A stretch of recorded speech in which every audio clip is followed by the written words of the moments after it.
Chapter 1435. Published at 27th of December 2022, 8:36 and 53 seconds AM. Chapter 1435. If audio player doesn't work, press stop then play button again. What did you say? Vega furrowed her brows. The current situation was completely unlike what one would expect from such a powerful disciple. Vega wasn't in the middle of some hard training, nor was she practically a technique or cultivating her strength. Instead, she stood behind an enormous desk. Despite the fact she was standing on her feet, the number of documents she was rifling through was still enough to obscure her face. The subordinate that was reporting to her right now had to talk through a wall of this stacked paper, or else they would never be able to get access to their faction leader. In truth, the documents here were worse than they usually were. But, because Vega had wasted so much time with Aina, they had built up. Now she was paying for it. Such a thing only made her more infuriated with Xiao for butting into her matters. But, that little weasel had vanished and she couldn't find him. We've been keeping an eye on young Aina's movements. She spent most of her time in the hospital, but a few hours ago she entered a Senate branch and accepted a mission. But, she returned not long later and accepted another one. We weren't able to learn what these missions were, but she completed the first one smoothly. It was a mission that should have taken a week, but she completed it in just about 6 or so hours. What level? Level 1 Gala, not a big deal, move on. Vega didn't look up as she continued to rifle through the documents before her. Others might have used pendants to accomplish this task, but she didn't like the vulnerable state it put her in. The Void Palace was dangerous, especially for faction leaders and even more especially for beautiful women. She always had to be in top condition to handle every and anything. So, she was the type to refuse to leave herself vulnerable, even to the point of doing things like this. The main issue, faction head, is that she's now entered a 3-star void mission. Vega's hands froze. What? She's entered a 3-star void mission and a galaxy-ranked disciple has begun to take bets on her odds of coming out. The reporter seemed to completely ignore Lionel's presence. But, this wasn't due to any disdain on her part, it was rather because she understood the personality of Vega well and didn't want to step on her toes. After what happened with Xiao, Vega was especially sensitive to women. She had taken a fancy to being love-struck fools at the beck and call of men. Of course, fancy in this context was for their power. As much as she seemed to dislike men, Vega was, in fact, straight. In truth, it wasn't even that Vega disliked men. She just found things easier to deal with if she lorded over just a single gender. But, everyone had emotions, so she had been soft when it came to managing relationships. Unfortunately, it was coming back to bite her now. So, she was wondering if she should change her approach. The trouble with doing that was that she also understood how the hearts of people worked. If these were the rules from the very beginning it would be fine. But, taking away a right after having already given it was a recipe for disaster. If things were handled incorrectly, the faction she had labored decades over would collapse. Hearing what Aina had done for just her second mission, though, Vega's expression couldn't help but darken. She had, obviously, not given up on Aina yet. But, she needed a method to bring Aina in. If Aina died, though, it would obviously all be for naught. Vega's expression flickered. Maybe this is an opportunity. Move some funds around in the third vault. Bet 10. No, that's too much for a bet. That'll be mostly galaxy-ranked disciples. In that case, use Vault 5. Bet 1,000,000 void points on their failure. But faction head, she's with, you mean Lionel Morales? His climbing of the tower was weird, but I have a feeling that it was more related to Dream Force than anything else. I sensed the concentration being exceptionally high. If Lionel knew that Vega had drawn a conclusion similar to the Void Elders, it was difficult to tell how he would react. Vega's thoughts were clearly far more vague and even quite off base, but the fact she realized that she had been affected by Dream Force at all spoke volumes. I'm aware of these things already. But, the only 3-star Void mission they could enter should be the Goblin Castle mission. I have some inside information on that mission, they'll definitely fail. But if she dies, there's about a 20% chance she comes out alive. In that case, she'll need my help to get out of manual labor and the penalty. By then, she won't be able to escape my grasp even if she wants to. Vega's grasp of the rules was deep, but it was clearly not as deep as Lionel's. Even if she dies, well, make back my investment in wasting so many days on her and well move forward with the original timeline of things. Yes, faction head. Oh, and keep my bet anonymous. Vega's irises flashed as her hands began to move again. She would cover all her bases. In the slim likelihood they really succeeded, she wouldn't offend Aina any more than she already had. Interesting. So the little girl who cut my void merit pool down by so much is seeking her death? I've heard some inside information on that zone. They plan to send some sector disciples in to deal with it within the century. It's already that close to beyond what galaxy-ranked disciples could handle. At the very least, if she dies like this, it'll regain my spot on the current leaderboards. Triana shook her head, seemingly not satisfied with this. Bet the last year's supply of void merits on their failure. Triana clearly didn't care as much about remaining low profile like Vega did. In fact, when she learned that Lionel was also with Aina, she doubled her bid again. Chapter 1436. Published at 27th of December 2022 8:36 and 53 seconds AM. Chapter 1436. If audio player doesn't work, press stop then play button again. Lionel and Aina had no idea what was going on, nor did they know that their choice had stirred up such a commotion. Lionel jumped from tree to tree, knocking on their wood as he tried to find exactly the kind he was looking for. There was something odd about trees that survived the density of anarchic force. They all looked the same. Lionel assumed they had undergone a convergent evolutionary path, following the same methods to combat their environment. That said, their interiors were very different. There were two ways to tell. The first was by observing the shape of their leaves, and the second was Lionel's method. Lionel didn't know much about plants, herbs, and the like. But he could recognize his material needs when he found them. By knocking on the wood, he could make out practically all of its uses and whether it was suitable for certain crafts or not. The foundational knowledge his father had left him with was more than enough to extrapolate to a whole range of situations. And his wood carving lessons came with an added help benefit right now. Lionel was looking for a wood which was rigid enough to maintain its form while also being flexible enough to take his strength without snapping. Lionel came to a grinding halt, the branch beneath him swaying. He jumped, landing on the very same branch again and forcing it to bend. Lionel bent it so far that he slipped back down to the ground. But the branch itself snapped back up, whipping back and forth with so much forward that a whistling sound lashed out through the wind. Perfect. Lionel pressed his fore and middle finger together, a long strand of spear force manifesting and beginning to slowly tremble. Lionel's eyes narrowed as he watched this. He didn't normally use spear force like this. It lacked the flexibility of form bow force did. But that was also exactly why he did this. He knew that there was something about spear force that he was missing and he wanted to understand it better. With it in the range of his starry spirit domain like this, he could feel it much more clearly than he ever had before. The comprehension he had used to build this level 2 spear force felt so empty. Range was the word he had used, but it felt so odd to think like that when the spear could never match something like the bow in range. Still, Lionel felt that his comprehension was correct. It was just incomplete. There was something beyond range. Lionel's finger trembled, causing motes of scarlet star force to fuse with his trembling spear force and turning its golden hues into a deathly golden crimson. He swiped across with a deft speed, slicing the top half of the tree off and then repeating it with the bottom. In the end, a thick log about 3.5 meters tall stood, stripped of its bark to reveal a silvery sort of wood. This wood should be powerful enough without force arts. I wouldn't have a force quill to draw them anyway. In that case, Lionel smiled, an excited gleam lighting in his eyes as his design for his bow began to manifest in the real world. A pale blue construct took form, completely transparent. However, that was when things began to change. A perfect replica of the wood Lionel was working with appeared in his mind.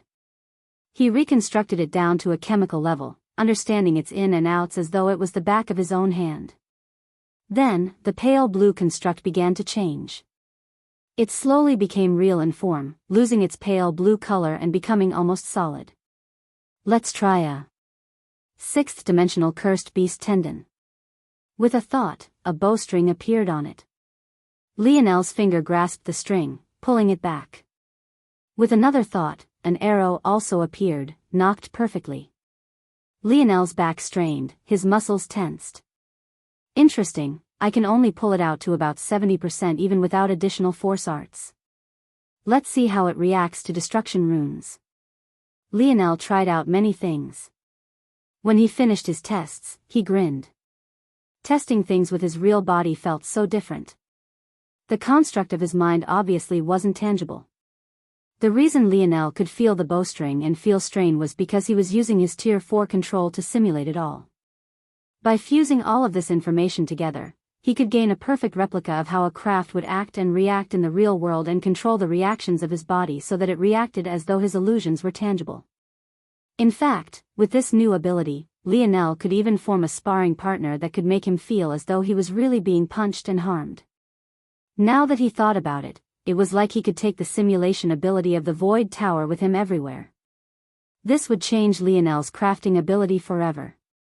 He already felt he made a breakthrough after his quill self-destructed, but this was another massive leap forward. When he finally got little Tolly back, his skill would be on a whole other level. Lionel snapped his fingers, causing the bowstring and arrow to disappear. With very deft control, he covered his bow construct in ethereal star force. Once he was finished, he slid the construct into the center of the log of wood. Lionel hopped down from the log, placing his hand on its body. His hair fluttered. Closing his eyes, a smile curling his lips. He should be able to do this in one go. Lionel's eyes flashed open, an avalanche of destruction runes forming in irises. Bang! The log exploded into a rain of ash. With a swift hand, Lionel snatched forward, snagging the surviving bough out of the air. His grin widened. It was perfect down to the smallest deviation, its silvery glow dancing in his hand.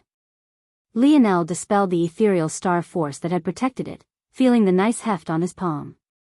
This was a game changer. Time to slaughter some goblins. Chapter 1437. Published at 27th of December 2022 8:36 and 53 seconds AM. Chapter 1437. If audio player doesn't work, press stop then play button again. When night fell in the Void Palace, it just made the blacks blacker. It was already difficult to see ahead of you in the day, but the darkness of night made it impossible to even see your hand before your face. This wasn't normally a problem during the modern day because the Void Elders had set up formations that allowed a perpetual dull light. Though it didn't help with the fog, it made the transition from night to day almost impossible to track. However, in a zone like this one, back before the humans had reclaimed their territory, there was no such luxury. But that also left things in the perfect state for Lionel and Aina. It made them even more difficult to detect in the darkness. Aina was surprisingly quite able to navigate in the darkness, but Lionel didn't ask about it. He assumed that it was related to her life force affinity. Unlike other forces, almost everything had life force. And the things that didn't really stand out by virtue of that fact alone. Using this sort of perspective, it wasn't hard to imagine how someone with life force could parse apart their surroundings without their eyes. No longer worried about Aina, Lionel shot forward at a faster speed, weaving through the trees. Aina followed to his back, their steps in perfect sync. Lionel knew that they still had to be careful even in this environment. Because of their culture, the dwarven race was very well adapted to seeing in dim and no-light situations. While Lionel couldn't even see his hand without activating his lineage factor's eyes, they could probably see just fine, albeit worse than they would otherwise be able to do in the day. But he had already taken this into consideration the moment he saw that the castle's lighting situation was less than optimal. Soon, he and Aina made it to the last line of trees. Without a spatial ring to use, Lionel could only strap his bow to his back along with his arrows. He didn't make much of the latter, though. With so many dwarven bowmen around, he would have more of his fair share of arrows to steal. With a thought, Lionel and Aina's internal sights linked as one. This time, the two of them were ready for the level of intimacy required and didn't flinch as they had before. They had nothing to hide from one another, so the process was even smoother. Their tandem was already seamless in the past. But now, they didn't need to waste energy calculating and using their instincts to understand the other's actions. The moment the connection was established, they bolted forward, practically cutting a line through the earth with their speed. Lionel had timed it perfectly, picking a blind spot and appearing at the base of the castle in the blink of an eye. After a moment of lamenting the fact he couldn't use his earth force to dig through the ground here before leaping up and over the wall, Lionel and Aina didn't spend even more than a fraction of a second atop the wall before falling down lightly on the other side. Shrouded in darkness, they bolted forward, slipping not the gate furthest to the right.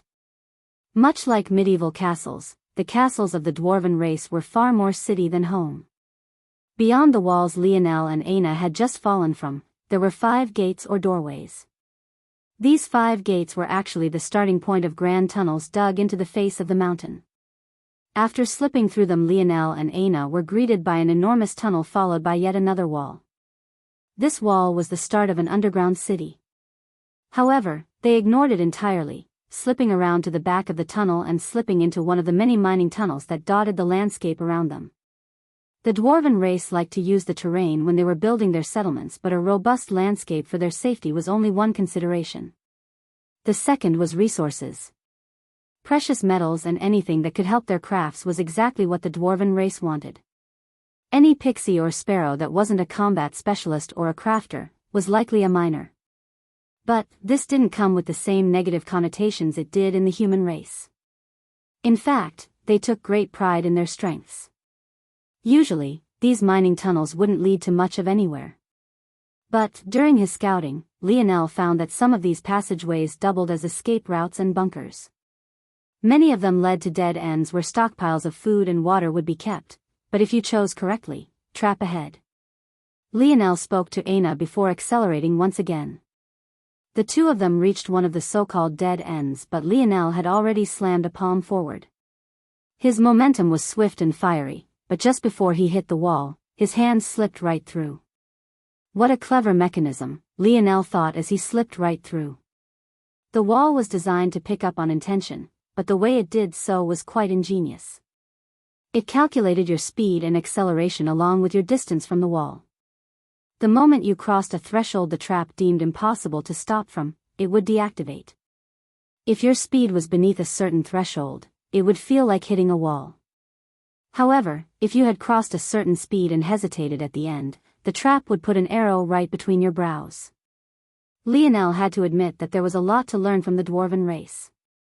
Although their force arts were crude, even cruder than what Lionel had seen from the human race, their applications of them were intelligent, crafty and quite economical. They did a lot with a little and their minds worked in wondrous ways. The moment Lionel and Aina passed through this trap, Lionel was certain that there wouldn't be any pixies or sparrows ahead. This was a tunnel reserved for emergency situations and could only be used by the nobles, their families, and their royal guards. However, on the other side, there'd be a battle that was unavoidable and would place them right at the heart of dwarven territory. Chapter 1438. Published at 27th of December 2022 8:36 and 53 seconds AM. Chapter 1438. If audio player doesn't work, press stop then play button again. There was nothing to hesitate about.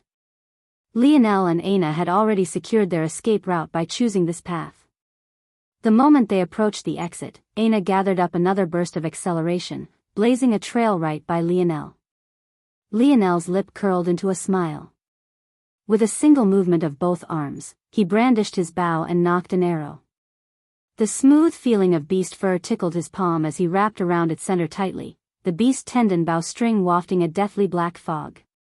Lionel's smile vanished in the blink of an eye, his gaze becoming cold and calculating. His vision went blank for a moment. But, when it cleared once more, he found himself deep with what looked like catacombs. The pillars that surrounded the region were carved directly out of the ground, connecting with the ceiling. It made it feel like the entire place was carved out in one piece, creating a beautiful, albeit somber, sort of ambience. This was a location of reflection and silence for the older members of the pixie and sparrow race. But, due to the fact this was a unique zone held open for so long, much of the logical progression of things had become twisted and tainted. So, not only were there no children to be found around, there weren't any members of the older generation either. Regardless, Lionel wasn't aware of these things. His main focus was Aina up ahead, who had already crossed the halfway mark. With a single powerful leap, Lionel shot into the air and crossed a distance of over 20 meters. He pulled his bowstring back, his gaze calm and unhurried.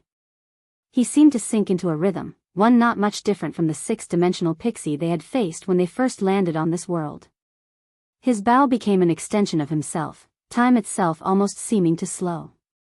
Then, he released with an exhale. Not good enough.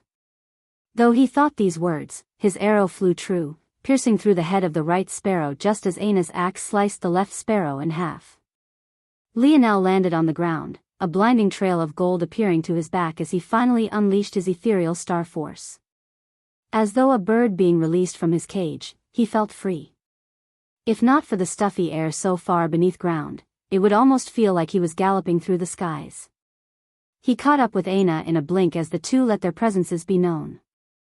This location was within the most sacred region of the king and queen's stronghold. It was located right to the back of the throne room, and it was adjacent to the king and queen's chamber.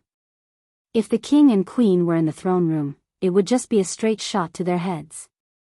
However, if the king and queen were in their chambers, they would have to follow a U-like path. If the king and queen were in neither, they would have to continue past the throne room in a straight line toward the dining, dance hall, and other like regions. Lionel, though, was already well aware that the king and queen were in the throne room.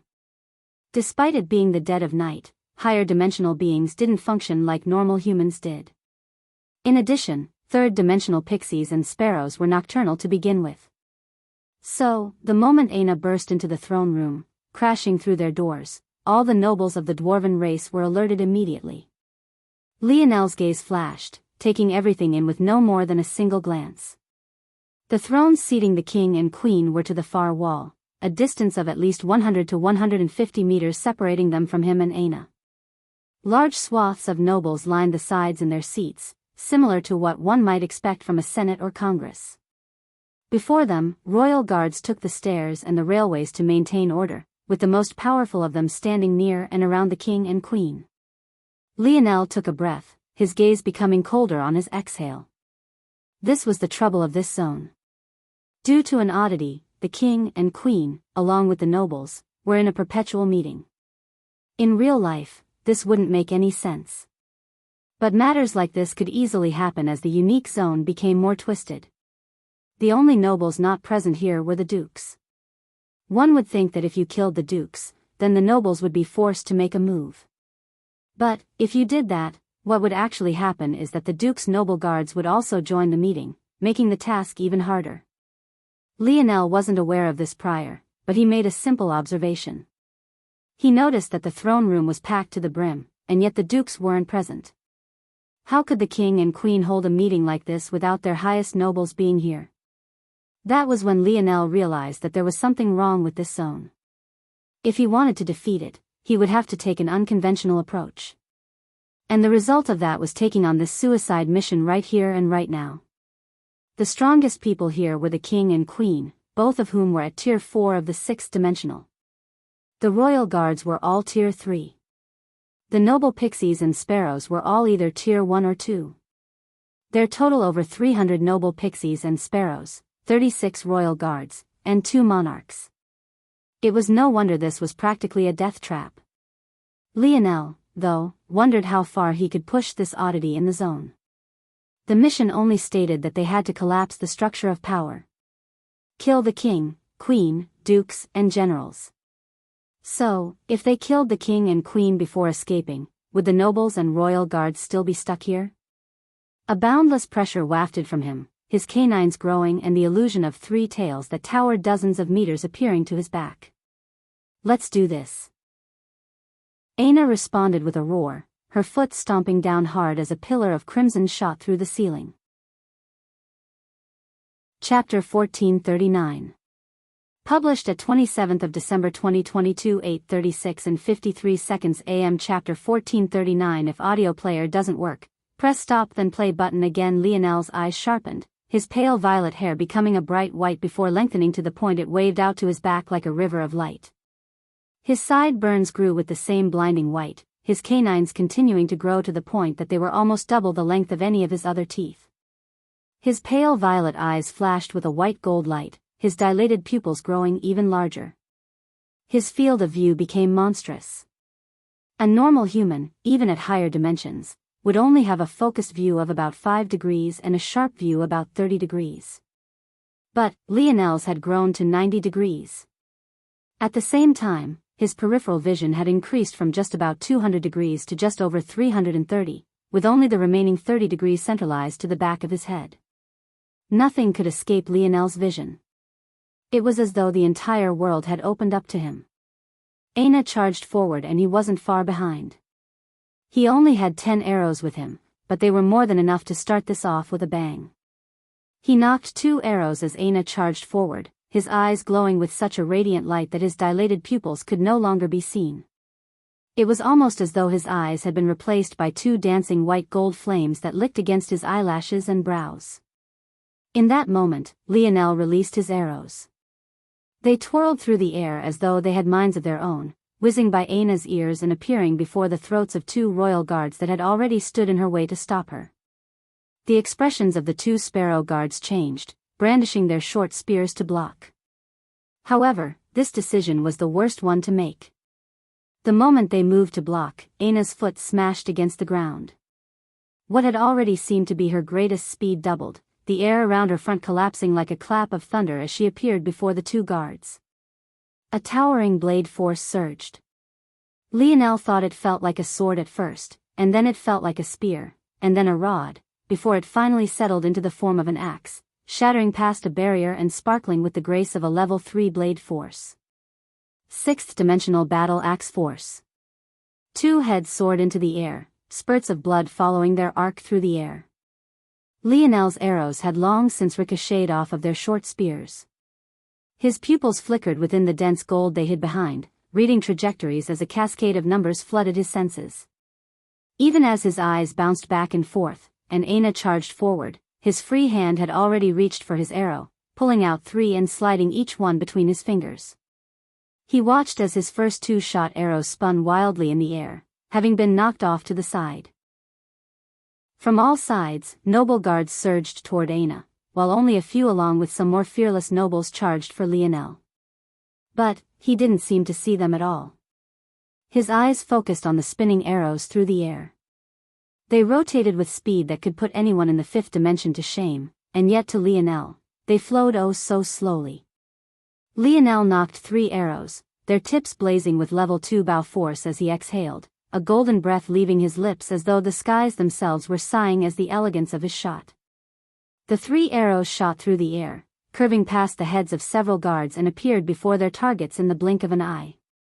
The leftmost arrow caught up with Lionel's spinning arrow. In Lionel's eyes, the event couldn't have been slower. Both arrows rushed by one another, completely perpendicular.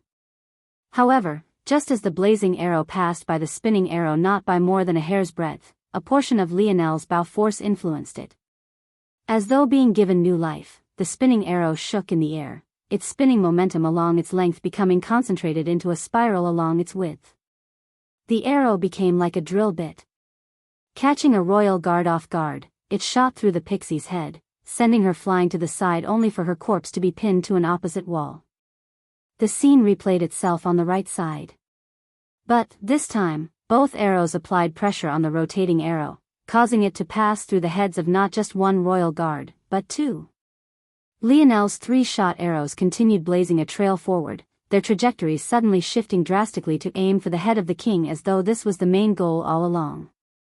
The sudden change caught the royal guard off guard, but they were still ready. They dove before the 2 thrones, brandishing their weapons and their force as they rose into the air, their wings flapping and rising them into the air. Unfortunately, but now, Aina had gained the blood of not just 1, but 5 separate royal guards. The crimson blood, tinged with a hint of violet, danced behind her.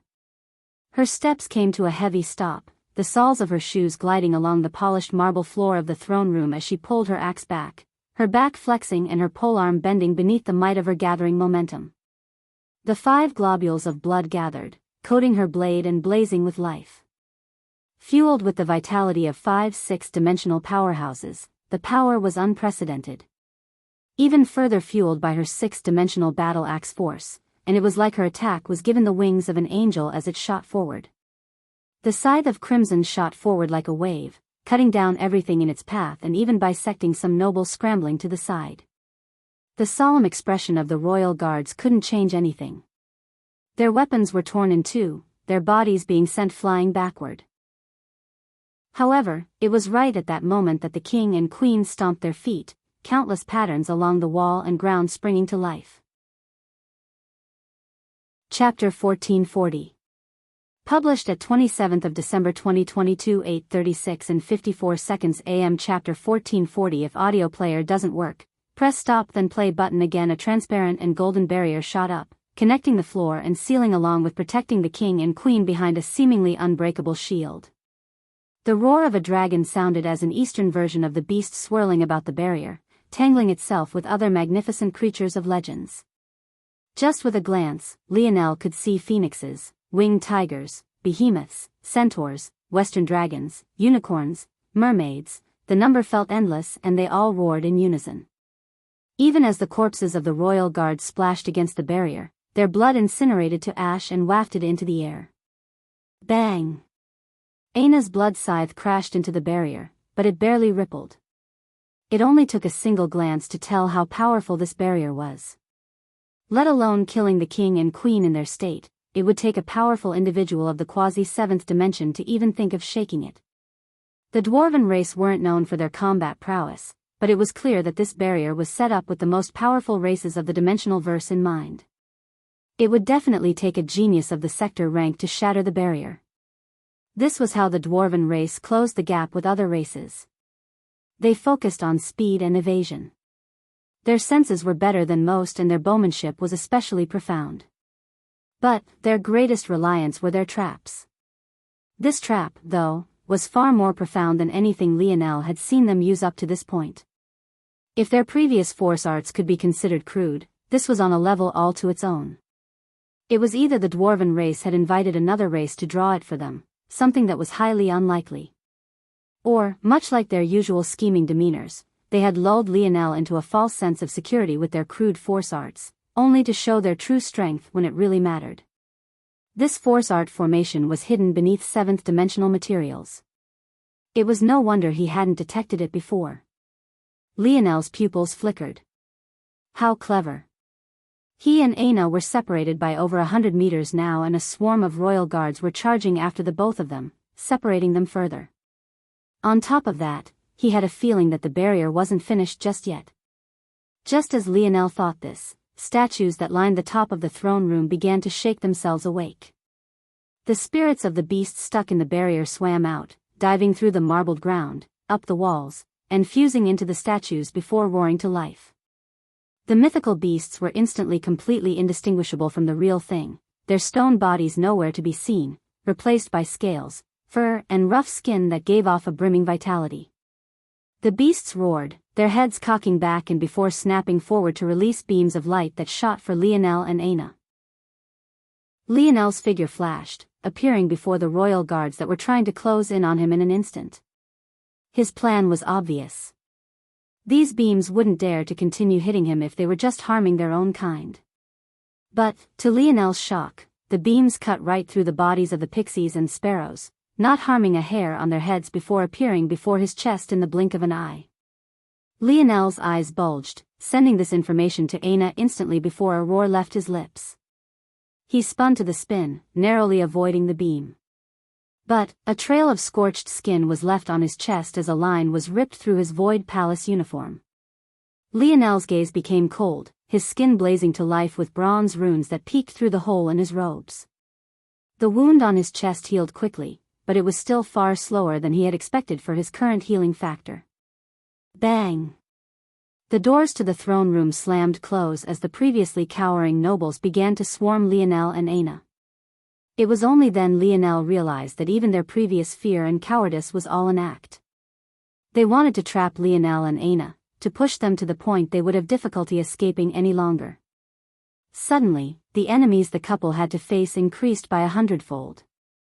Lionel's eyes flashed, his steps light and quick as he weaved through several attacks, beams of light continuously attacking him from above. Sliding his bow onto his back again, Lionel's palm flipped over to reveal his spear. Clang! Clang! Clang!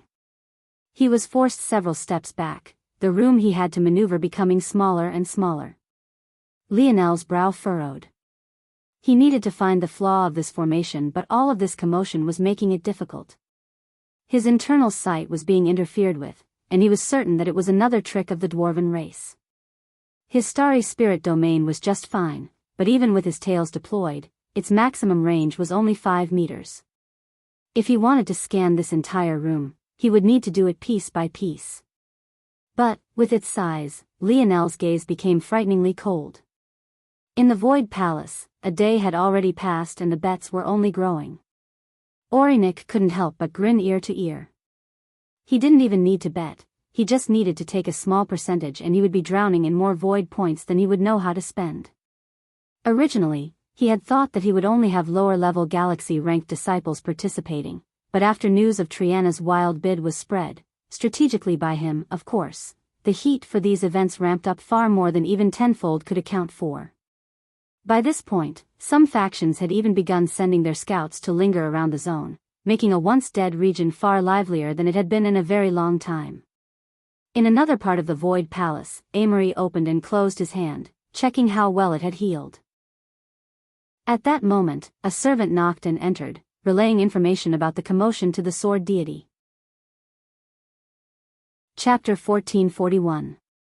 Published at 27th of December 2022 8:36 and 54 seconds AM. Chapter 1441. If audio player doesn't work, press stop then play button again. Oh, it seems that your rival is acting just as wildly as usual. An old man chuckled after hearing the news. He leaned back in his chair, taking a swig of alcohol and seemingly uncaring about Amory's feelings on the topic. He was quite sloppy for a man of his stature, but he didn't seem to care about that either. Rival? Amory said lightly. The old man's gaze flashed with a hint of coldness that was completely different from his usual demeanor. What did I say about excuses? The coldness in the man's words seemed to cause the temperature to drop by several degrees. However, Amory was unmoved. He continued to squeeze and open his hand, wanting to make sure that everything was perfect. He didn't plan on picking up a sword with this hand again until it was absolutely health. To a swordsman, the hands were far too important. He would rather only use a single hand until these lingering issues were gone than to risk aggravating it again. Hands were among one of the most difficult non-lethal injuries to heal. There were so many bones, so many fragile ligaments, and so many potential variables. Amory refused to take any risks with his future. He was the man who would stand atop the human race and repel their enemies with a single sword. He wouldn't do anything that compromised that. When did I make any excuses? Amory replied. I only questioned your choice of words. I don't see him as a rival. That is all. The old man leaned back into his chair, the coldness dissipating as he took another swig. After Amory finished saying this, he rose up. I will be back for more treatment tomorrow. My hand is still not ready. With that, he turned and left. What an annoying brat. The old man chuckled. In truth, he knew the truth. Right now, most of Amory's sword force was directed towards suppressing the tribulation of sword domain. It wasn't even a tenth as powerful as it was usually. In addition, during his battle with Lionel, he had refrained from using his lineage factor as it sometimes impacted his psyche. If he lost control of himself in battle and used more of his sword force than he should and the tribulation was released, it would be too late for regret. Amory felt no need to fear Lionel at his full strength even if the latter had that bow. But, he knew that if Lionel hadn't had that bow, the victor of their battle would have been him. Knowing this, how could Amory see Lionel as a rival? At most, He was just annoyed he lost to someone he saw as inferior to himself, and that was a loss he would remember. He would use it to fuel him so that he could make sure that such a thing never happened to him again. As for challenging Lionel again to clear himself of humiliation, he didn't care to do it. As far as he was concerned, it was nothing more than a waste of his time. You know that he never even wanted the Shadow Sovereign Ability Index to begin with. A second voice, this one clearly feminine, rang through the room. He's stubborn. Controlling that lineage factor would be difficult without the Shadow Sovereign Ability Index, but he thinks that his sword is all he needs. If he had listened to me to begin with and spent more time learning to control it instead of swinging that sword of his all the time, this wouldn't have been that large of an issue. You talk about his stubbornness like you're not worse. You dare to get mad at my grandson when you, too, lost to Ishmael Morales. Now you're trying to project a rivalry of 2 generations ago onto my baby boy. You'd better stop before I teach you a lesson, old man. The old man snorted but didn't say anything in response. Also, you better heal my grandson well until he's satisfied. If not for you old fogies, he wouldn't have gone to the Rapak's nest to begin with, and he wouldn't have suffered that injury. Let him do things the way he wants to. Lionel's breathing was even. He found that his stamina was on a completely different level now. But that didn't stop his body from being drenched in blood that was both his and not his own. Though his wounds had healed, he could feel his healing factor getting slower and slower. However, his eyes still maintained the same coldness, his body zipping around as it basked in a special sort of feeling. Lionel was encircled from all sides. He couldn't even see a clear line to Aina. In fact, their internal sight connection had been severed by whatever interference the dwarven race had concocted. However, he could just barely see her through the flashes of crimson she unleashed. There was no escaping this place, that much Lionel could tell. The door to the throne room was only marginally weaker in defense than the barrier protecting the king and queen. If they could destroy it, they already wouldn't be very far from destroying the mythical beast barrier anyway. It's close. Lionel focused his starry spirit domain on his spear. Every time he pierced outward, he changed something a small bit. The 2-meter radius around him became like a no-man's land. He didn't kill with a single strike, but he could force them away, keeping his distance. At the same time, he could limit the number of enemies he had to face at once. Every time the beam would fire, though, his no-man's land would shrink, causing a suffocating sort of pressure to press down on him again before he fought it off once again, pushing the pixies and sparrows back. An arrow whizzed through the encirclement and appeared before Lionel's brows. He tilted his head to the side, spinning back with a swift speed and catching the tip of the arrow with his spear blade. The arrow glided along the movement of Lionel's spear, drawing an elegant curve in the arc. Lionel acted with the grace of a dancer but the imposing air of general. His spear whipped back, taking the arrow with it and causing it to streak outward even faster than it had come.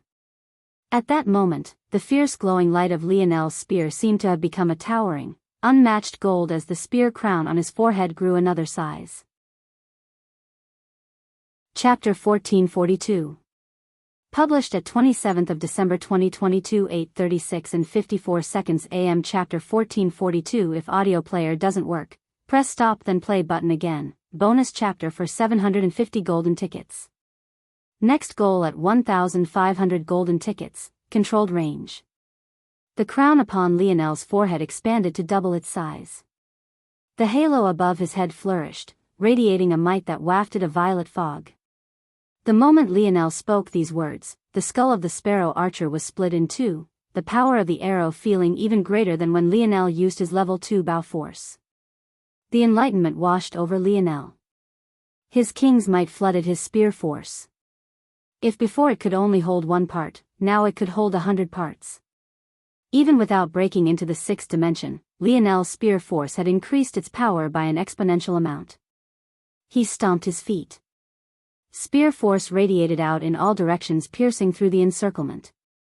Illusory violet gold spears pierced through several heads at once, only dissipating after killing at least 3. 5 meters is my absolute death zone. This is my controlled range. Death to those who enter it.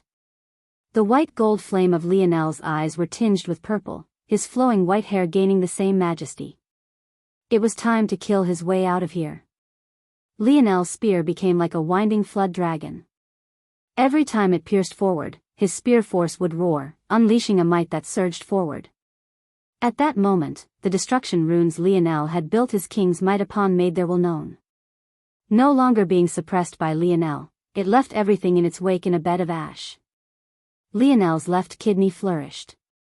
His sealed fourth-dimensional Scarlet Star Force innate node came to life, flooding his body with a heat that made his bronze runes glow a fiery red. His clothes burst apart, being incinerated to ash. The flames around him rose like a tower, and he unleashed a roar into the skies.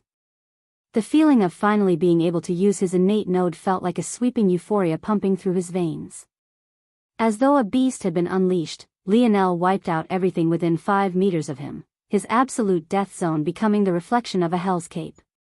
Lionel no longer worried about his spears being destroyed.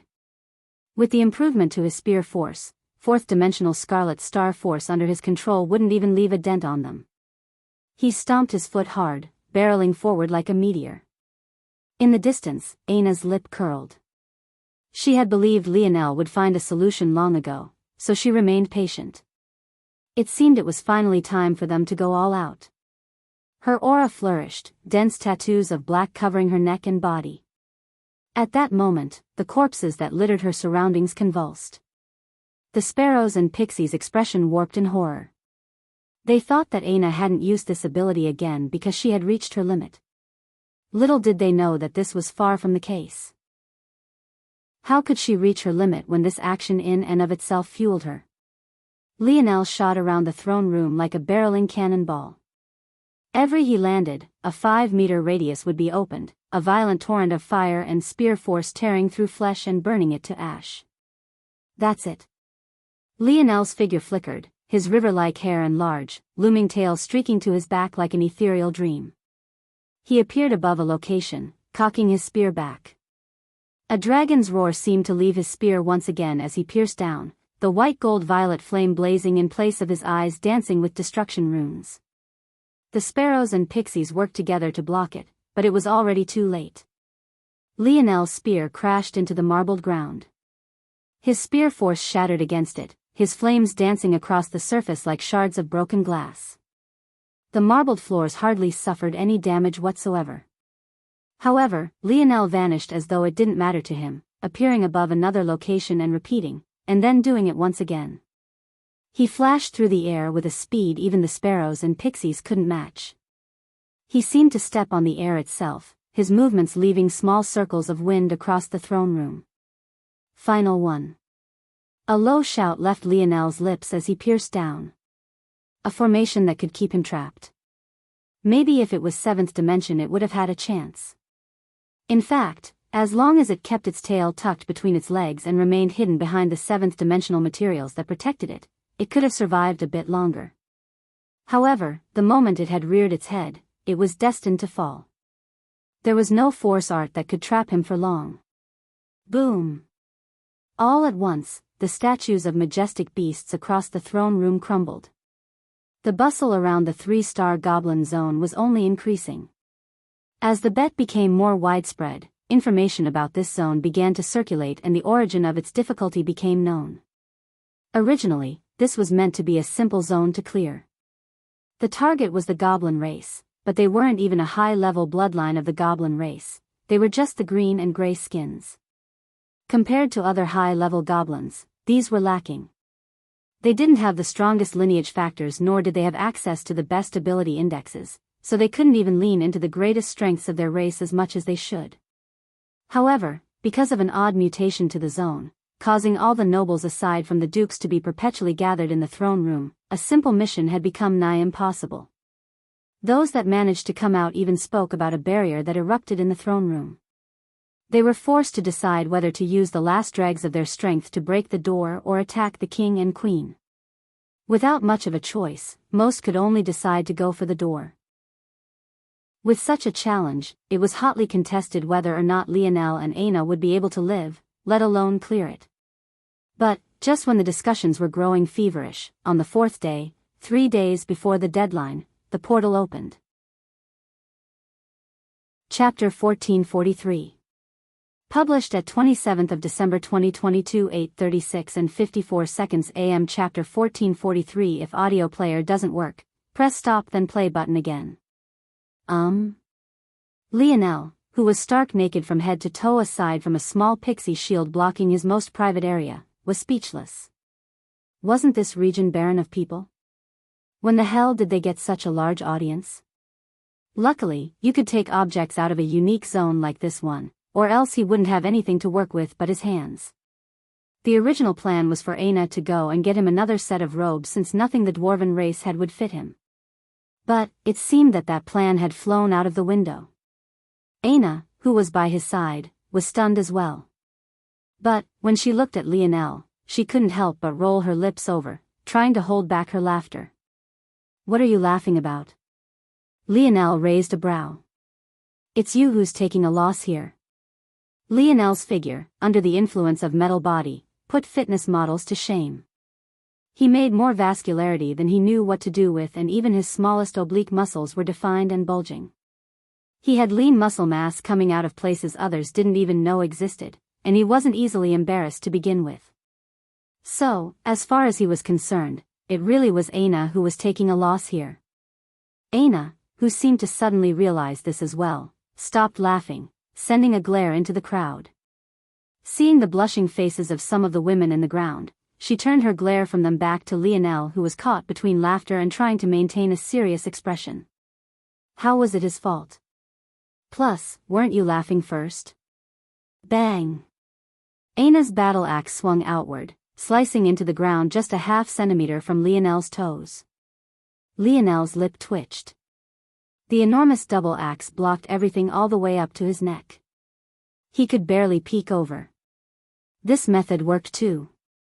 But, did you need to swing so close to my feet like that? I need those to walk and stuff. Aina's actions seemed to cause the deathly silent atmosphere to boil over. In one moment, there was a harsh silence, and in the next moment, there was an uproar. The only way the portal would open 3 days early was if they had passed. When everyone realized this, those that had bet on their survival cheered while those who had bet on their failure clicked their tongues, turning around and leaving so that they wouldn't have to deal with the celebration that had little to do with them. Lionel, who had been trying to appease Aina, raised an eyebrow again, looking outward. There was something odd about this. He immediately saw the crowd split into 2 groups. No, there was a third group, individuals who rushed off not to avoid the celebration, but rather seemed to be in a hurry. Likely a hurry to report something?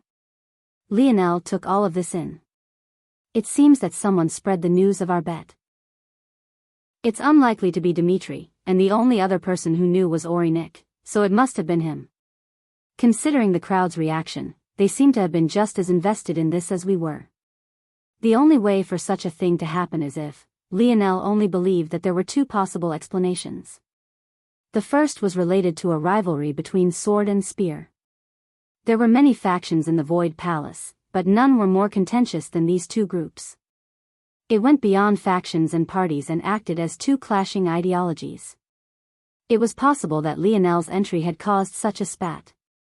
The second explanation was that someone had formed a betting ring around their performance. Lionel's gaze scanned the crowd again. He felt that there was a better than 80% chance that it was that latter, with much of the remaining 20% taken up by the first possibility. Orinik isn't here. But, he will be here soon. Let's wait here. Lionel suddenly said when Aina was about to go and get him clothes. Very soon, there'll be someone who obediently goes to get what I need. Aina raised an eyebrow, not quite understanding. But, as far as Lionel was concerned, why have Aina go run this errand when someone else would? Lionel stood in patient silence. Eventually, as expected, Orinik came over not long afterward. He had still been focused on spreading the news and getting more to bet. He hadn't expected that Lionel and Aina would survive to begin with, so he knew he had to work harder during the earlier days, or else as time waned, people would be less and less likely to bet. His eyes flashed when he saw Lionel and Aina standing practically unscathed. Though Lionel had been covered in blood, his flames had long since burnt that away. As for Aina, Her self-healing abilities were beyond what most could hope to compare to, and she could control blood freely. Why would she allow it to be wasted by drying on her clothes? However, Orinik soon calmed. No matter what, he had made a fortune. With it, he would be able to increase the distance between himself and Lionel wider than it already was. He had no need to worry about Lionel at all. It was a bit unfortunate he couldn't make more money, but his void point totals were already plateauing. Now, he just had to pay everyone what he owed him, take his cut, and be on his way. Turning his head away from Lionel and Aina as though they were there at all, he gave everyone a bright smile. Please form a line, everyone. Present your betting tokens. I have your winnings here. The crowd did as they were told even as the envoys returned. From start to finish, Lionel didn't say a word, just continuing to stand there. His cold eyes receded, a light smile plastered on his face. It took several hours, but the crowd only seemed to be growing. It was only after the last voucher was processed and Orinik was brimming with happiness that Lionel cleared his throat. Are you perhaps forgetting something? Chapter 1444. Published at 27th of December 2022 8:36 and 54 seconds AM. Chapter 1444. If audio player doesn't work, press stop then play button again. Orinik, who had planned on slipping away to go and tally his winning, frowned. Eventually, he calmed. He really wanted to see what Lionel would dare to do. He had a lot of ammo on Lionel. Hardly anyone believed that he had really climbed to the 74th floor, and even if it wasn't true, he could easily weave a tale that said that Lionel had only relied on Aina to pass. On top of that, there were plenty of sword faction geniuses waiting for a chance to get revenge for what Velasco had done. On top of that, with his information network, Orinik heard that Lionel also had a grudge with the Vierer family genius due to what he had done to one of her younger sisters, not to mention the fact that Aina had knocked her off of the ranking. As if that wasn't ammo enough, Orinik also heard of Lionel's clash with the archer genius of the Terrius family. News of his claiming the White Lion bow was spreading slowly among relevant factions, but it was definitely a ticking time bomb waiting to burst. None of that even mentioned the fact that Aina had rejected the third-ranked Queen Beauty and that Vega was waiting for an opportunity to capitalize. Rather than ammo, it was more accurate to say that Orinik had an entire artillery unit to take advantage of. He could hit Lionel's reputation, his livelihood, and even his life itself if he so chose. He just had to choose which button to press. He had always been a cautious person. Even though he knew it was almost impossible for Lionel and Aina to survive, he had still covered all his bases. He had already been paying attention to Lionel because he knew that he had offended him, but he had dialed up all his effort 100-fold. If Lionel hadn't held a grudge before, Orinik knew he would be able to avoid it this time. And, judging by Lionel's earlier killing intent, it was clear they were already long past the point of no return. So, when he faced Lionel this time, his sneer only deepened with each passing second. He knew that there was no point in trying to mend fences. In that case, he didn't have to lower his face at all. With this push, in a year or two, he might be able to become a sector-ranked disciple. Even with their talent, Lionel and Aina were at least a decade if not further away from such a goal. If they thought he was easy to deal with just because they cleared a 3-star void mission, they would find themselves sorely mistaken very soon. What did I forget, exactly? The crowd looked on with curiosity, sensing the tense atmosphere. Many of them understood. Orinik had made quite the sum being the arbiter of this bet. They were already a bit dissatisfied by this, but it must be dialed up 100-fold for Lionel and Aina, whose life and death was treated like a game to bet on in the first place. Even if they were unsatisfied, they could only accept that Orinik was luckier than they were. After all, he was the one who found out that this was happening before the rest of them did. However, it seemed that Lionel was unwilling to swallow this loss. Either way, there was another show to watch, so why not bask in it? Quite a lot, actually. Are you aware that bets need an overseer and a guarantor? Lionel knew that there was no way that Orinik could cover the insurance for all these bets by himself. And none of these students would be stupid enough to just hand over their hard-earned void points without a guarantee that they would have their winnings paid out. That was the simple truth. Orinik, hearing this question, only sneered deeper. Is that your question? It's the first. Lionel responded, unhurried. You're naive and overestimating yourself. I've already verified this bet through the gold standard faction. In addition, according to the rules, guarantors are only needed depending on the betting line and the betting pool available. Because of the bets taken, both sides were covered and could account for one another. A guarantor wasn't needed. Because of Orinik's style of advertising, the odds were split quite evenly. In fact, he placed the odds that Lionel and Aina would die and survive at equal. No matter which side won, the payouts would be manageable. Although skewing heavily to one side would have netted him far more if he won, he was, by nature, a cautious person. And, in the end, he benefited from it. Ah, so you're aware of this as well. That's good. That means I have less to explain. So you should be aware of the restrictions on betting and rank, correct? Of course I am. Orinik laughed. Unfortunately for you, such restrictions don't exist because we are the same rank. Are we? Lionel asked lightly. According to the rules, when holding a betting event, bids by those of a higher rank on a bet subject to the actions of a disciple of lower rank are heavily taxed.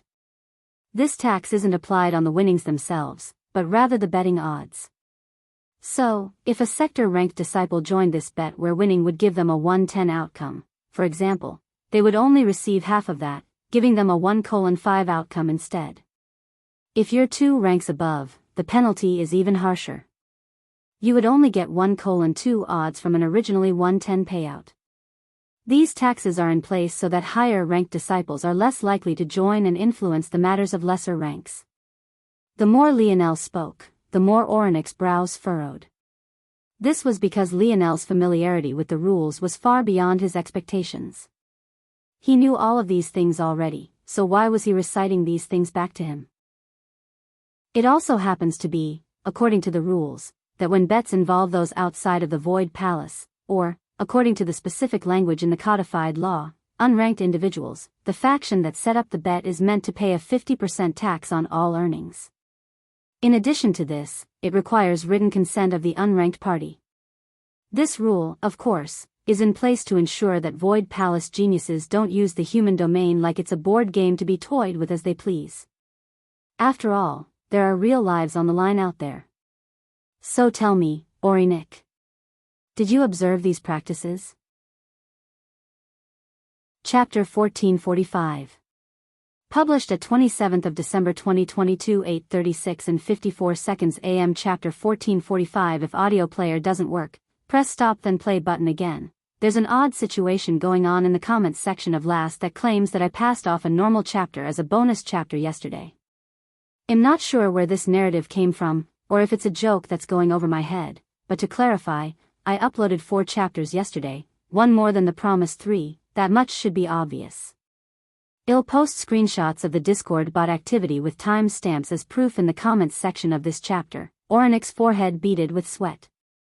The more Lionel talked about the rules, the more he felt like he had forgotten something. But, no matter how hard he thought, he couldn't come up with a reason why Lionel would sound so confident. A part of him wanted to believe that Lionel was just a fool, but as he recited the laws basically word for word, the sinking feeling in Orinik's gut only grew heavier and heavier. Aina. HM. Lionel grinned. What rank am I? Aina blinked, seemingly thinking. But, she eventually shook her head. I don't know, the Void Senate hasn't given you a rank yet. The moment Aina said these words, Orinik's dark skin flushed, his eyes almost rolled to the back of his head. It felt like his heart was about to fly out of his throat. This wasn't a small problem in the slightest. Not only had he broken the law, it was a law with the harshest of punishments. Killing was prohibited in the Void Palace, but another enormous taboo was negatively influencing the human domain. They were chosen to be the protectors of mankind. They couldn't be protectors if they were exploiting the people they had to protect. Even the lightest punishment for such a thing would be dozens of years of hard labor. On the other end, there was direct execution. If Lionel reported this, he was finished. But, that was only the first issue. Orinik still had to deal with the gold standard faction. Orinik suddenly realized that no matter what he did, he would be suffering this time around. Through his blurred vision, Orinik could see the crowd looking around in confusion. It made him realize that Lionel had spoken these words for only him to hear. But of course he would. How could Lionel allow someone else to take advantage of this juicy piece of meat he had caught? How ridiculous.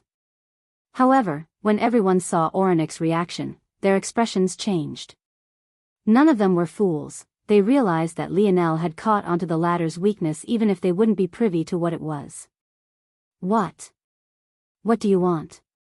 Orinik spoke through gritted teeth. Lionel smiled lightly. I'm glad you've come around.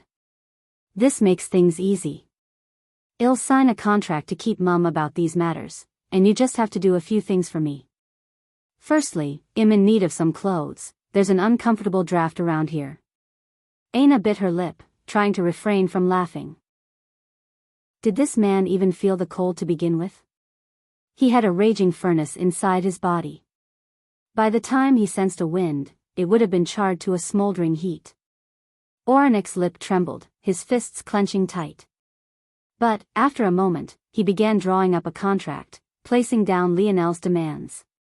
I'll need the token you received to the Void Library as a reward for your work done as an envoy, and I'll also need 70% of the profit you made on this bet. When Lionel finished, Orinik was nothing more than a deflated man.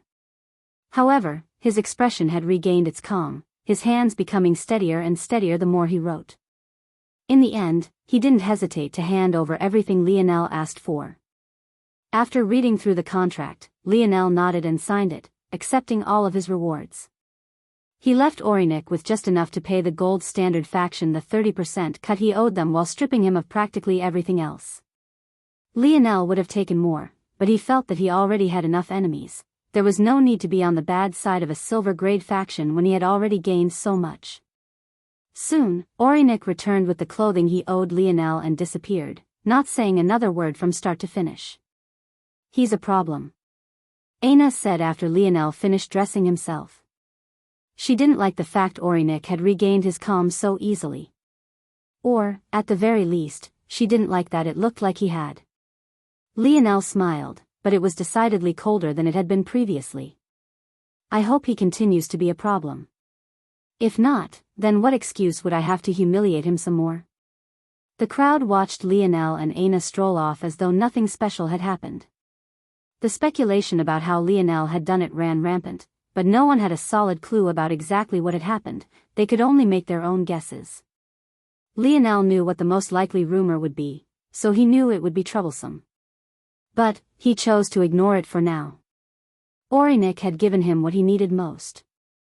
A token to the Void Library was difficult to get and cost a pretty sum of Void points and merits just for a small time. However, now Lionel had one in his hand at no cost to himself. The Void Palace wasn't fond of hand-holding, so there was no easy way to learn anything. Everything cost. However, this time, Lionel wasn't going to learn about the 6 dimensions God path like most thought he might.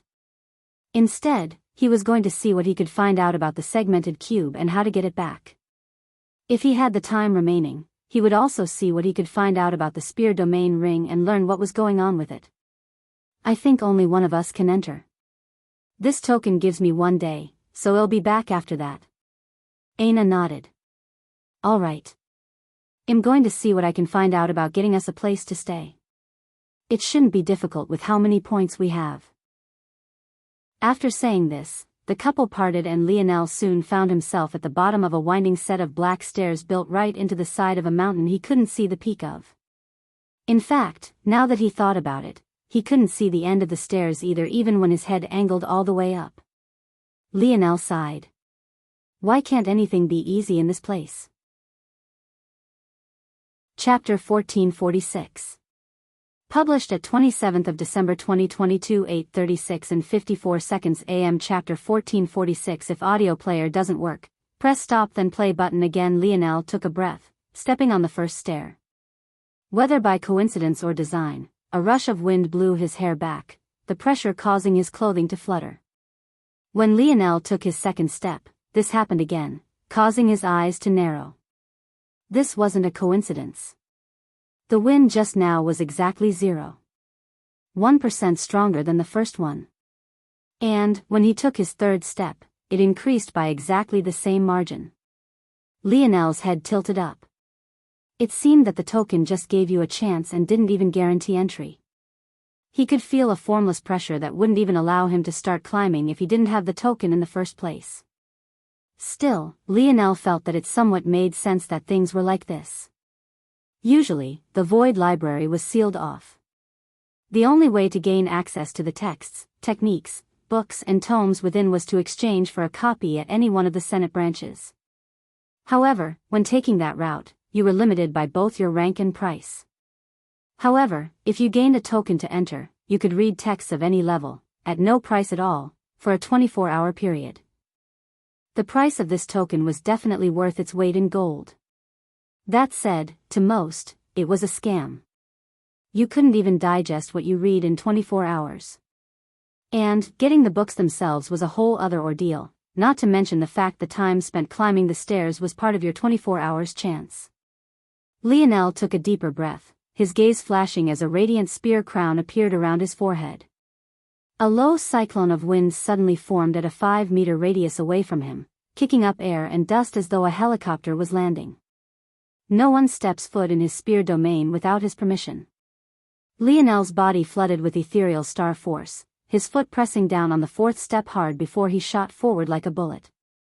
He crossed 10 stairs at a time, blazing a trail of white gold as he soared, his steps only becoming faster and faster. 3 illusory tails appeared to his back, shining a blinding light in the darkness. He was the torch in an endless light, his steps only becoming faster as the pressure increased. The resounding sound of a shattering barrier resounded as Lionel crossed the halfway point. His gaze shone with spear force, a forceful intent thrumming within his limbs. Break.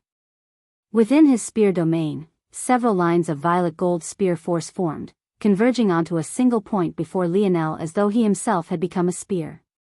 Break. Break. Break.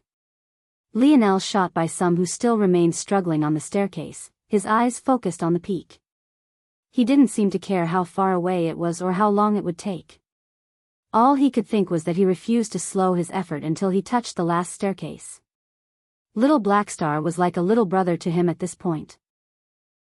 Little Tolly was his lifelong partner, a partner he would never abandon.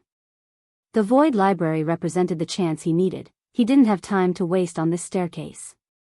Lionel's intent burned like an eternal fire, his violet gold spear force gaining heated edges of blazing crimson as his eyes danced with destruction runes. The sound of shattering barriers shifted, a quaking boom resounding every time Lionel crossed 100 steps.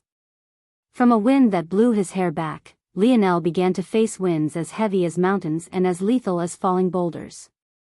But, he shot through it all, sparkling shards of space and winds falling around him. Lionel roared, his ethereal star force pacing through space and shattering the barriers from the inside out. It felt like he couldn't be stopped, he wouldn't be stopped. Lionel's foot heavily stomped against a stair, his body retracting like a compressed spring and his thighs bulging to twice their usual size. His Achilles tendon vibrated like steel cord, the power charged within it enough to make the ground tremble. Then, he released everything he had, an explosive boom ringing out as he shot through the sound barrier. A clap of thunder burst the eardrums of all those that heard it, the fog in the surroundings dispersing for several hundred meters. Lionel's body appeared high above the staircase, the enormous size of the Void Library appearing before his eyes while the gazes of those below fell onto him. Bang! Lionel fell heavily to the ground, his body releasing a billow steam. His reddened bronze runes receded, a long breath being released from his lips that sparked the air with red gold fire. Lionel slicked his sweaty hair back, looking up at the building before him and ignoring the narrowed gazes that had focused on him. The disciples that frequented this place were most definitely domain-ranked disciples, they had probably never seen a fifth-dimensional existence step foot here. Of course, the difficulty of scaling the steps was adjusted by a person's level. The fact that Lionel was only in the 5th dimension actually helped him greatly. But, others couldn't help but be shocked nonetheless. The reason for this was because it usually required stepping into the god path to climb to the top of the stairs. That was because one needed the aid of god runes to make it here. To make it here in the fifth dimension was quite shocking. But, if they knew that Lionel had an innate node, it would be easier to accept, reason being an innate node was like a cheat to gaining god runes long before the sixth dimension. And it was precisely because of this reason that Conan dared to say the rest of them would catch up to Lionel once they broke into the sixth dimension. That said, Lionel had no intention of caring for Conan's words. It took me almost 2 hours to climb to this place. I have a bit over 22 hours left. I can't waste any more time. Lionel flashed forward, ignoring the domain-ranked disciples. Chapter 1447. Published at 27th of December 2022 8:36 and 55 seconds AM. Chapter 1447. If audio player doesn't work, press stop then play button again. Lionel hardly took any time to bask in the majesty of the Void Library's glory. He meant it when he said that he didn't have time to waste. While the domain-ranked disciples could casually sit, eat and chat, taking a break as they pleased, he didn't have such a luxury. In about a day, the token that was on him would crumble and he would be ejected. Watching Lionel charge in, the domain-ranked disciples raised an eyebrow before smiling and shaking their heads. They had seen such a scene many times before. It was unfortunate that those that came here for the first time were a bit ignorant to how things worked, and as such, they would end up suffering a bit. Things didn't work as one might expect, or else they, as domain-ranked disciples, wouldn't need to take breaks like this. They were still a bit curious about Lionel, though. They were sharp enough to sense the Scarlet Star force he had just used, and they could tell his spear force wasn't normal, it even seemed close to perfection. The moment Lionel charged into the Void Library, he quickly learned why the domain-ranked disciples had amused expressions. He had expected to find stacked bookcases that rose into the skies with row after row of books in an endless sea of paper and knowledge.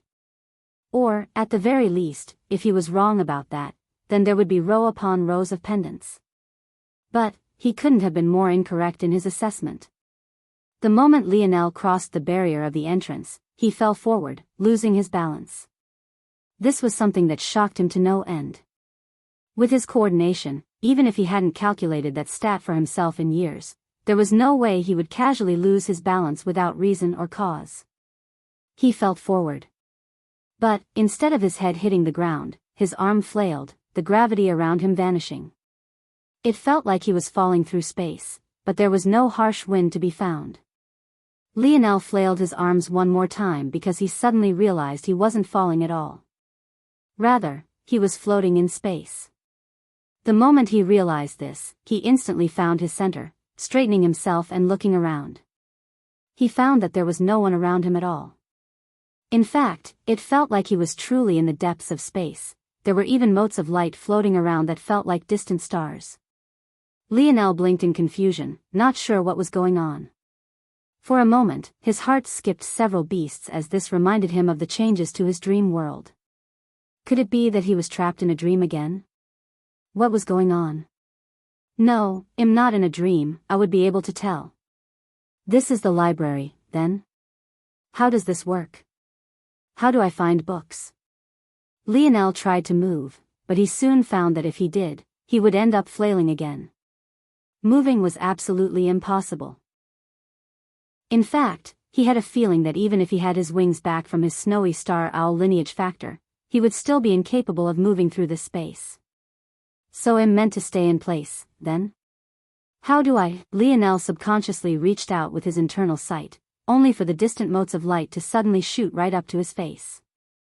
The world around him warped as though he had entered some sort of light-speed hyperdrive, streaking and flashing lights surrounding him. Lionel froze up, stopping everything immediately. He felt a little disoriented and he even felt that his stamina had taken a small hit. So, this is how it works. You weren't supposed to move physically, you were supposed to use your internal sight to navigate around this region. If Lionel was correct, these motes of light were probably also the representations of the information he needed. Lionel reached out and touched one and the result was exactly like what he had felt when he touched the pendant in the Senate branch. The information flooded his mind and he was soon pulled into a world of glaive techniques. Lionel eventually pulled back, shaking his head. This information wasn't useful to him at all. There had to be a way to organize all of this. They couldn't possibly expect him to just randomly go through all these lights one by one, right? The moment Lionel thought the word organize, though, there was another chunk taken out of his stamina and the motes of light around him began to shift around, separating into what Lionel subconsciously knew were techniques, historical recountings, and the last was related to medicine. When Lionel saw this, he was left speechless. "You've got to be kidding me, whoever designed the function of the Void Library was a sick bastard," that was Lionel's conclusion and refused to move off of it. After several wasted minutes, Lionel came to understand that the Void Library was a lot like the Void Tower. It was a world filled to the brim with hidden information. While the Void Library had information like techniques and historical facts, the Void Tower formed its information into enemies for the Void Palace's disciple to fight and kill. When someone entered the Void Library, they were really entering their own personal library. They gained access to a whole host of information, but it was completely unorganized and left in a garbled mess. It reminded Lionel of the internet, except now, instead of relying on a computer or search engine to organize things for you, you had to use your own internal sight and stamina. If Lionel wanted to find something, he needed to exchange his own mind's computing power to file and organize things, and only then could he benefit from the Void Library. Lionel grit his teeth. This amount of information made the 500,000 years worth of laws look like child's play. The Void Palace didn't just have the laws of the Void Palace, but a vast endless sea of information on top of that. Those laws couldn't even make up a percent of the information here. "Fine, if you want to play, let's play." Lionel's gaze blazed. Chapter 1448. Published at 27th of December 2022 8:36 and 55 seconds AM. Chapter 1448. If audio player doesn't work, press stop then play button again. Lionel took several deep breaths. His body was aching from the climb, but without the slightest hesitation, he activated. He gained a usage a day regardless. By the time he got out of here, there would only be 2 more hours until he could use it again. He would be foolish to not use it to bring himself to tip-top condition. The fatigue that filled his limbs vanished and his mind felt refreshed. Right then, he deployed his internal sight in full force. He came up with the most efficient system almost instantly. He would use his internal sight's maximum range to navigate, and when the motes of light entered the range of his starry spirit domain, only then would he organize them. Lionel posited that because he could deploy his dream force within the range of his starry spirit domain, his dream force affinity was also maximized in that range. Additionally, if he was correct, the Void Library should work on principles of dream force just like the Void Tower had. In that case, the stamina he would need to compute and organize these motes of line would be minimized to an extreme. Lionel couldn't have been more correct. The moment the motes of light touched his starry spirit domain, he didn't even need to send his mind into them to understand what their function was. Very quickly, a network of interconnected motes of light began to form around him, growing into a larger and larger web. As his web grew, Lionel realized that organizing like motes of light became easier. The more movement techniques he collected, for example, the easier it was to identify other movement techniques. Eventually, when Lionel reached a certain point of saturation, even his internal sight could organize movement techniques without passing them through his starry spirit domain first.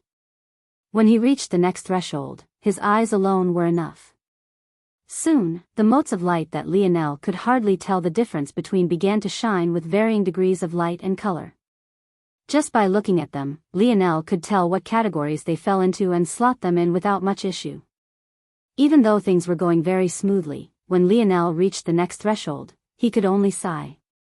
Now, he could not only see the category the motes of light fell into, but he could also see their grades, dimension level, and eventually their length. Due to this, Lionel realized that the motes of light he was organizing right now weren't even 5th dimensional, they were all 4th dimensional.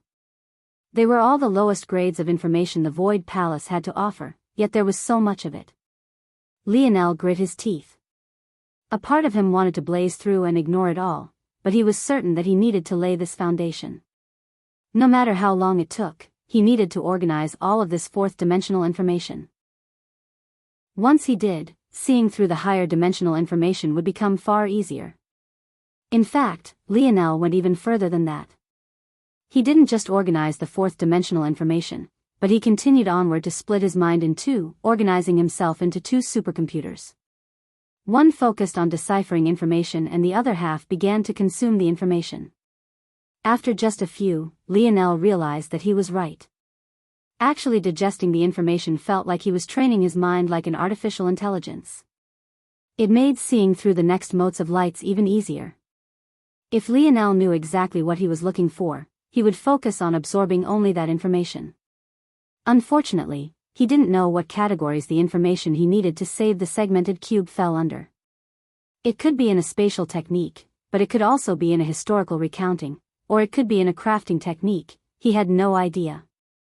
He had to cover all of his bases for just the smallest sliver of a chance to find the information he needed, so absorbed it all.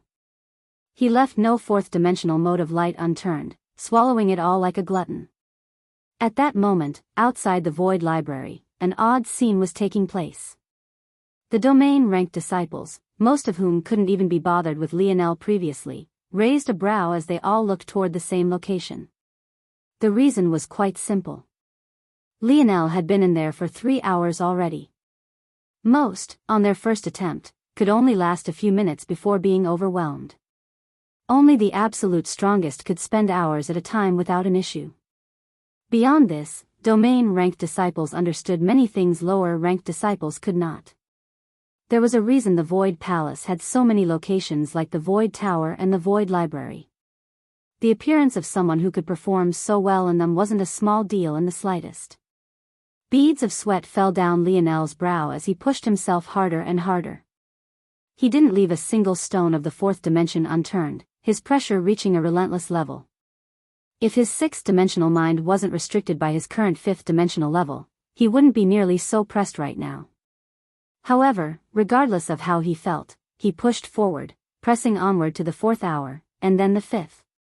It had taken Lionel no more than a few seconds to go through over 500,000 years of laws previously, and yet he had taken 5 hours just to clear the Void Library of all of its fourth-dimensional information.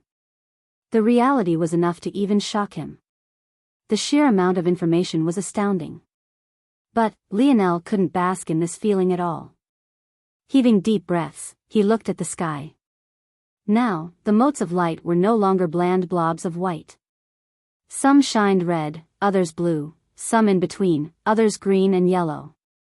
The selection felt endless. However, in Lionel's eyes, he could see faint lines connecting them to his fluttering network of fourth-dimensional information. Lionel didn't realize it, but he had finally closed up all his foundational misunderstandings about the dimensional verse. He was finally no longer a novice.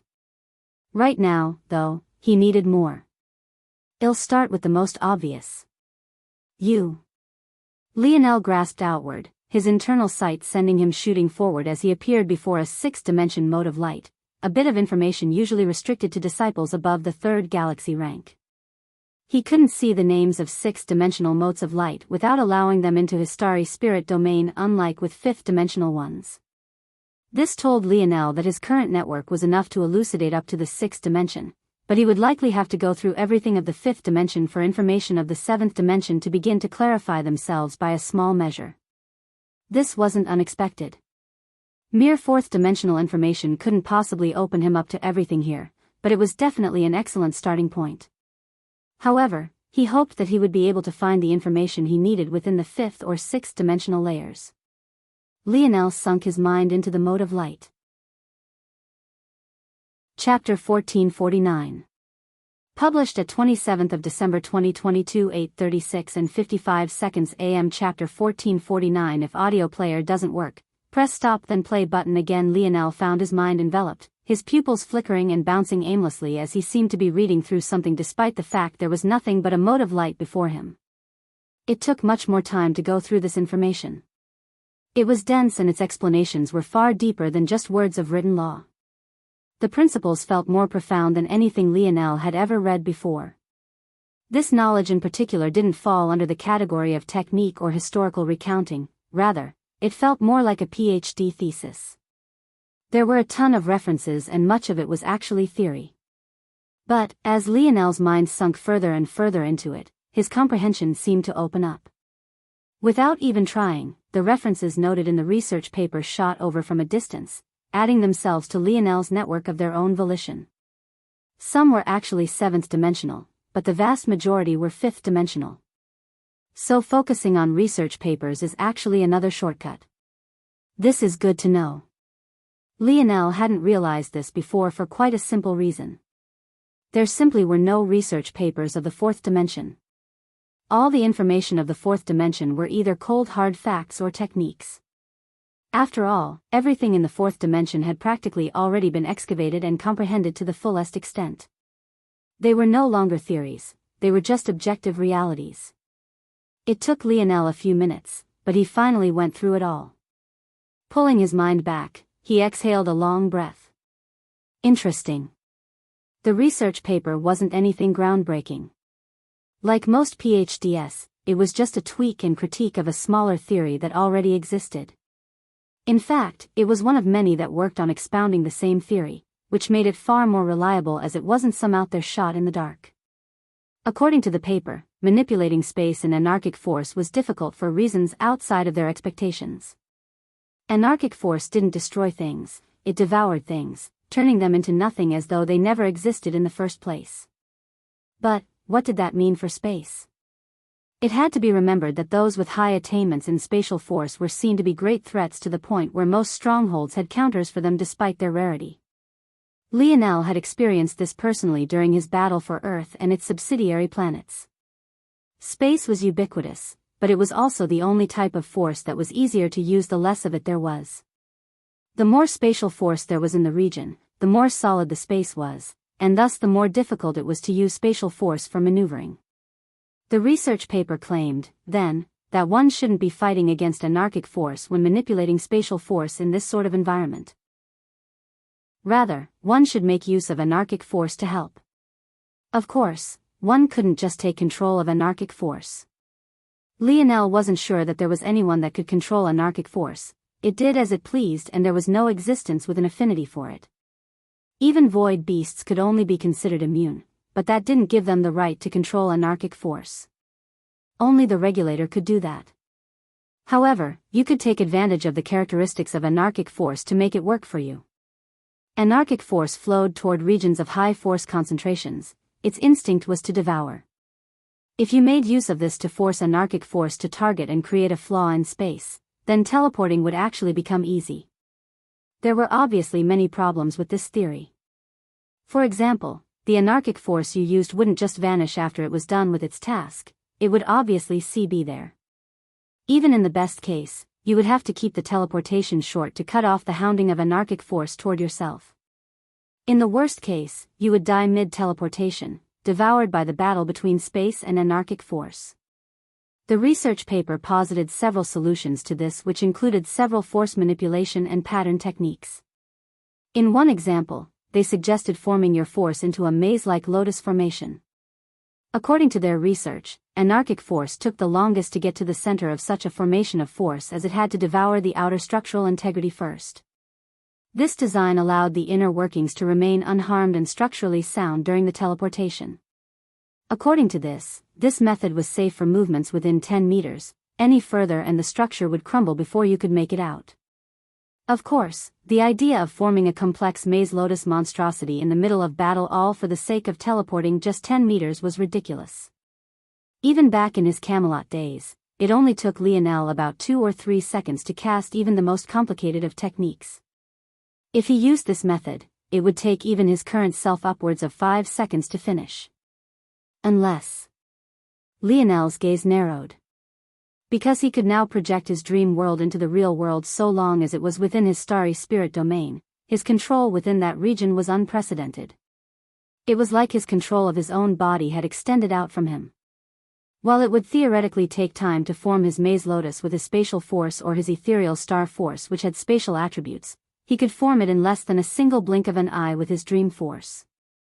If he projected that maze lotus into the real world, and then set a command within his body to constrain his spatial force to that area and that area alone, it would take me about half a second with that approach. That's still quite a long time in battles at this level, but it'll also be troublesome if my enemies can just see what I'm preparing in advance. Lionel's gaze glowed. Who said his enemies had to see what he was preparing? It was his dream world, he could make it invisible if he wanted to. Chapter 1450. Published at 27th of December 2022 8:36 and 55 seconds AM. Chapter 1450. If audio player doesn't work, press stop then play button again. Lionel continued blazing through research papers, realizing that he had gotten sidetracked. That paper had been helpful, but unfortunately, it didn't give him anything he needed on fixing the segmented cube. Lionel chose to focus his efforts a bit more. He could search for segmented cube relating things specifically, but he felt that there would be low odds of finding anything useful through this route. There were a few reasons for this. First, the segmented cube was the heirloom of the Morales family. He highly doubted that they would allow information about it to be so easily accessible. From what Lionel had seen of the Void Palace, though this was supposed to be the frontier of humanity, the influence individual families had was very heavy. If not for this, there would be a sword and spear division, nor would that bowman genius have threatened him with their alliance despite the fact that there was a very clear no-killing policy here. It was likely that the Void Palace was probably being pulled in all sorts of directions by the undercurrents of the family supposedly beneath them. The second reason Lionel didn't bother to take this route was also because of this. As the heirloom of the Morales family, the segmented cube had probably spent most of its life highly protected. The odds that something like this had happened before was slim to none, and even if it had, the Morales family would have definitely no disseminated information about it. Of course, Lionel had thought of the possibility that the segmented cube had a history before the Morales family. However, he deduced that focusing on this category in specific was a better use of his time. Only if it failed would he take that approach. That category, being spatial devices and crafting. Lionel read through every crafting light he could get his hands on that even remotely mentioned spatial devices, trying to see what he could learn. However, even after going through everything in the fifth dimension, he found himself exhausted, beating with sweat, having a drained mind, and still being no closer to finding an answer. The only good thing was that he had learned a lot about crafting under the influence of anarchic force. But that wasn't what he needed right now. Lionel sent his mind toward his token, realizing now that he had already gone through 20 hours of allotted time. He could hardly see the number straight, he felt like he might collapse at any time. This approach is wrong, Lionel's brows furrowed. After reading all of those papers, he understood something.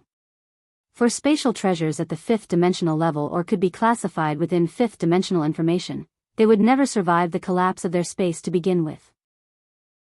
Something like what happened with Lionel's segmented cube, where the exterior remained and Lionel was even capable of sending his mind inside to see what happened, would never happen to such low-level treasures. The information he needed would never have been found at such a low level to begin with. Lionel hesitated. Should he read about the history of the segmented cube if he could find it? No. It's not that this approach is wrong, it's rather that I haven't gone deep enough.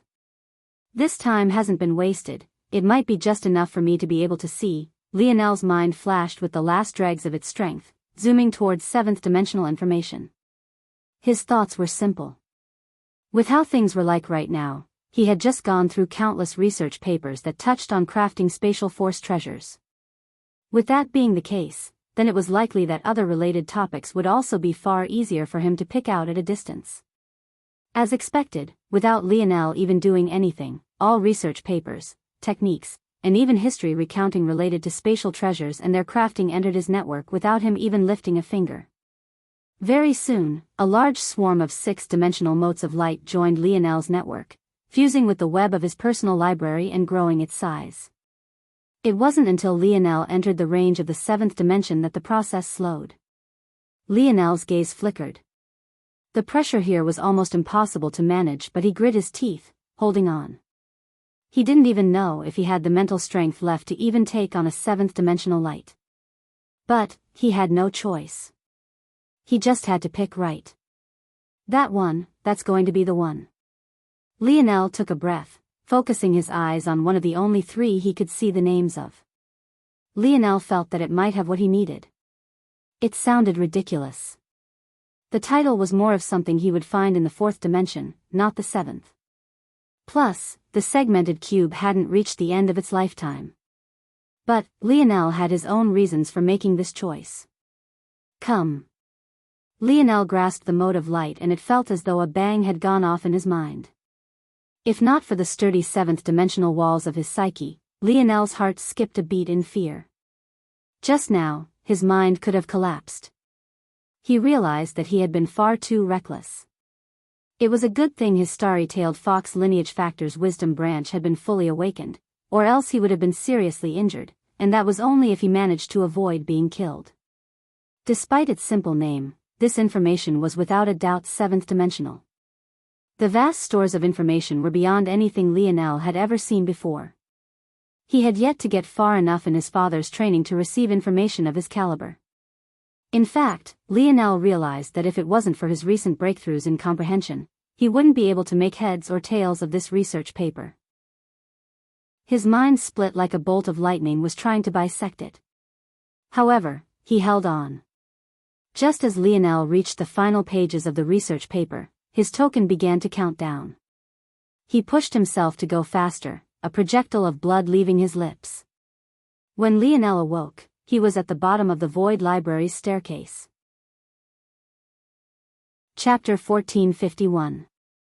Published at 27th of December 2022 8:41 and 6 seconds AM. Chapter 1451. If audio player doesn't work, press stop then play button again. We're about 200 from the goal, it'll be a few hours, probably. So, the bonus chapter won't come out until tomorrow, or the day after if I run out of time, Lionel coughed, another mouthful of blood coming out.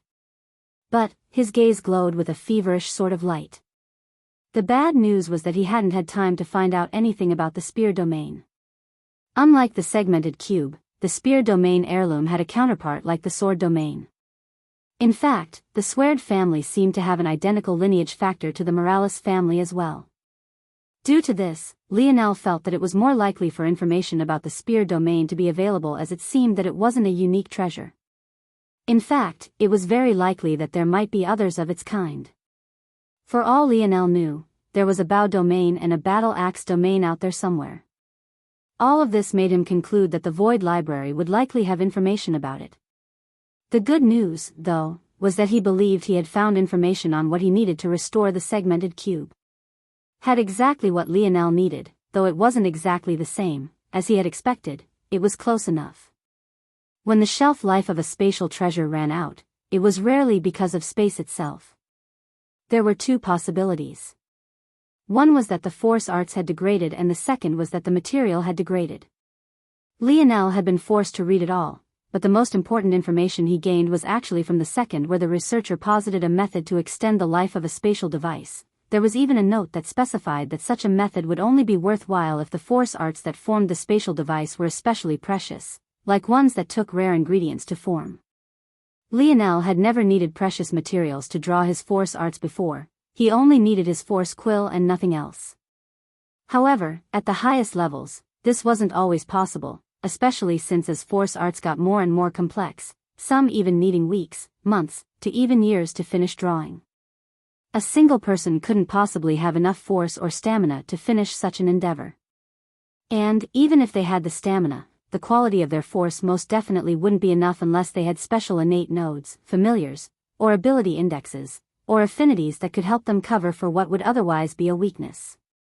When Lionel read to this point, he understood where the researcher was coming from.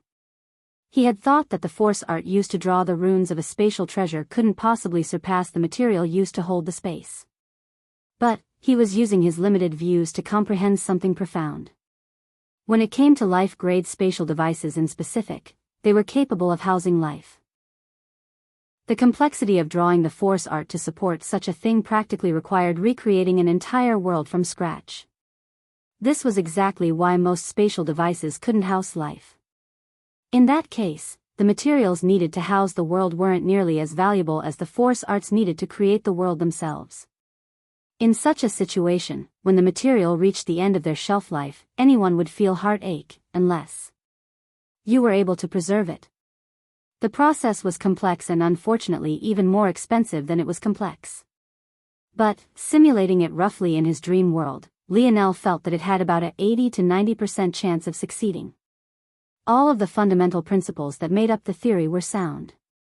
Unfortunately, the process wouldn't be exactly the same. But, by virtue of that, Lionel actually believed that it might be a bit simpler. The material forming the segmented cube was far from being worn out, making the situation Lionel was dealing with far more stable. Lionel sighed. How much will this cost me?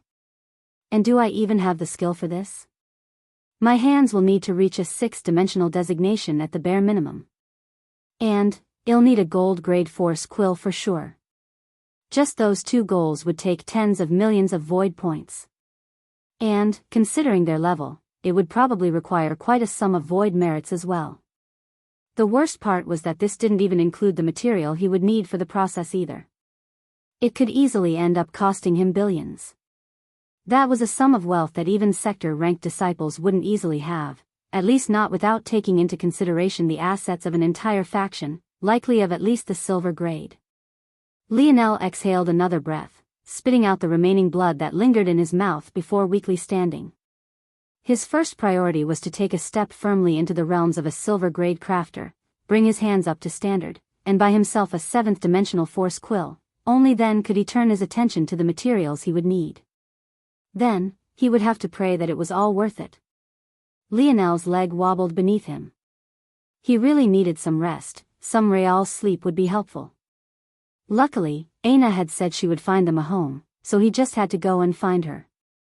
Lionel took out another pendant and began to use it to head in the direction of Aina. The annoyance of anarchic force was especially bad when you were in a less than optimal state. Lionel, who could usually ignore it with ease, found himself struggling. He realized now why it was that so many disciples died on their own. The Void Palace was a place where you weren't allowed to be weak, even for a single moment. If you were and didn't have the backing or void points to make up the difference, you would be ruined. This frontier of humankind would run you into the ground if you weren't careful enough.